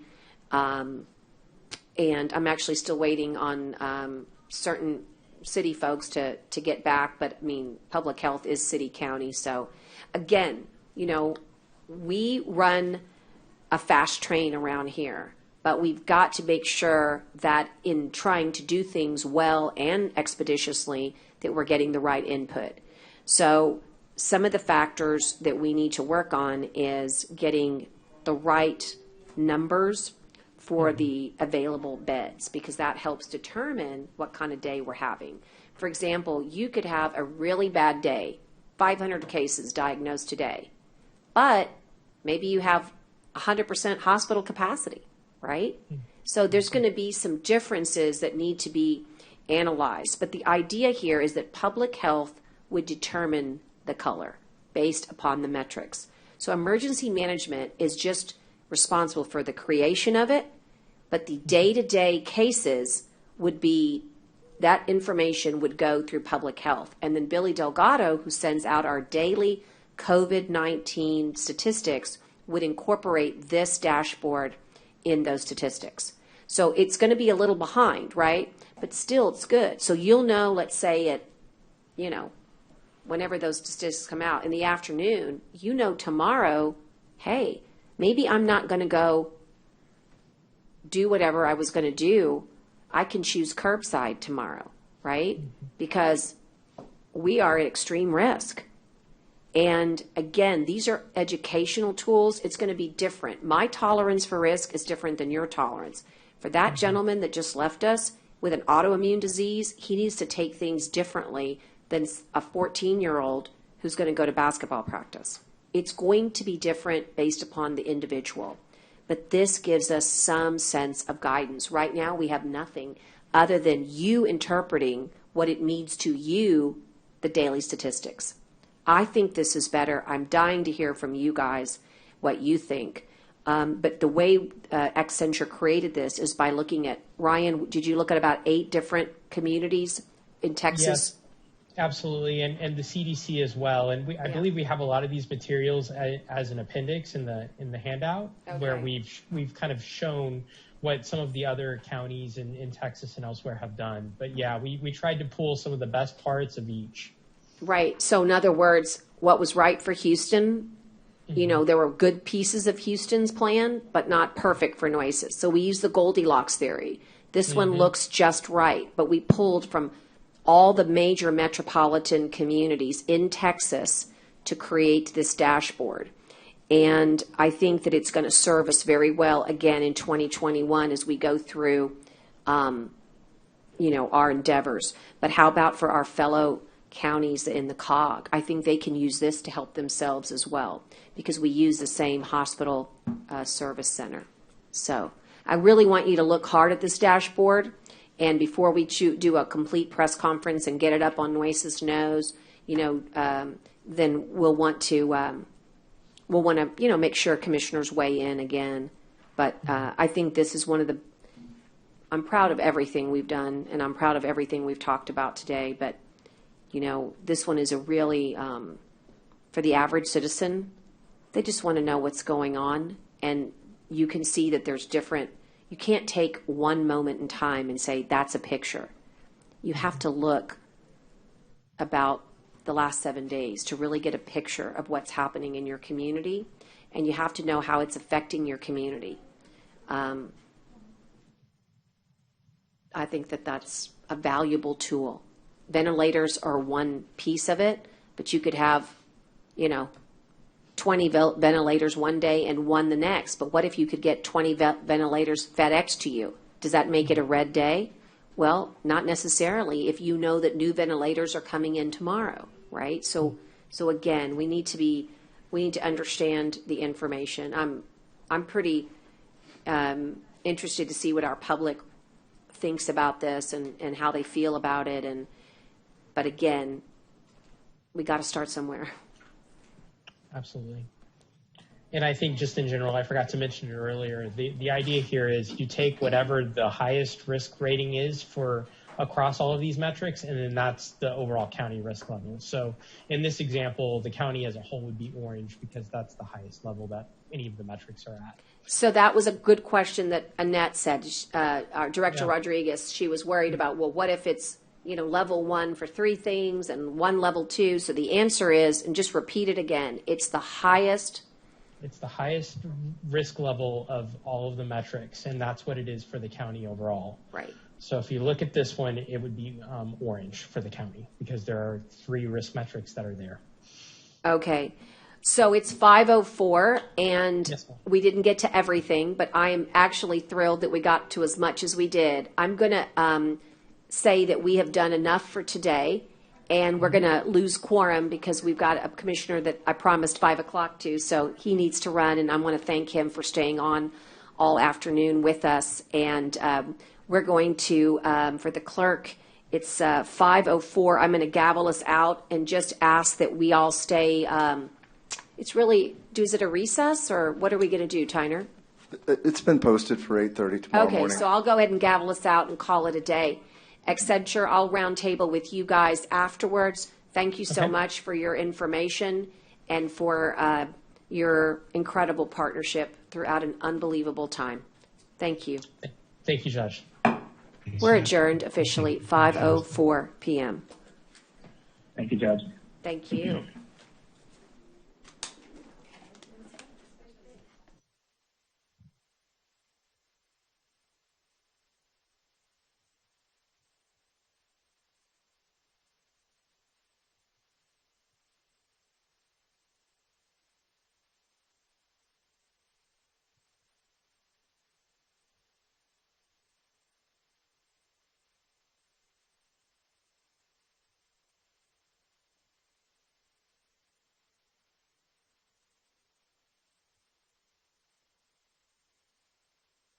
I'm going to stop shopping. I'm going to stop.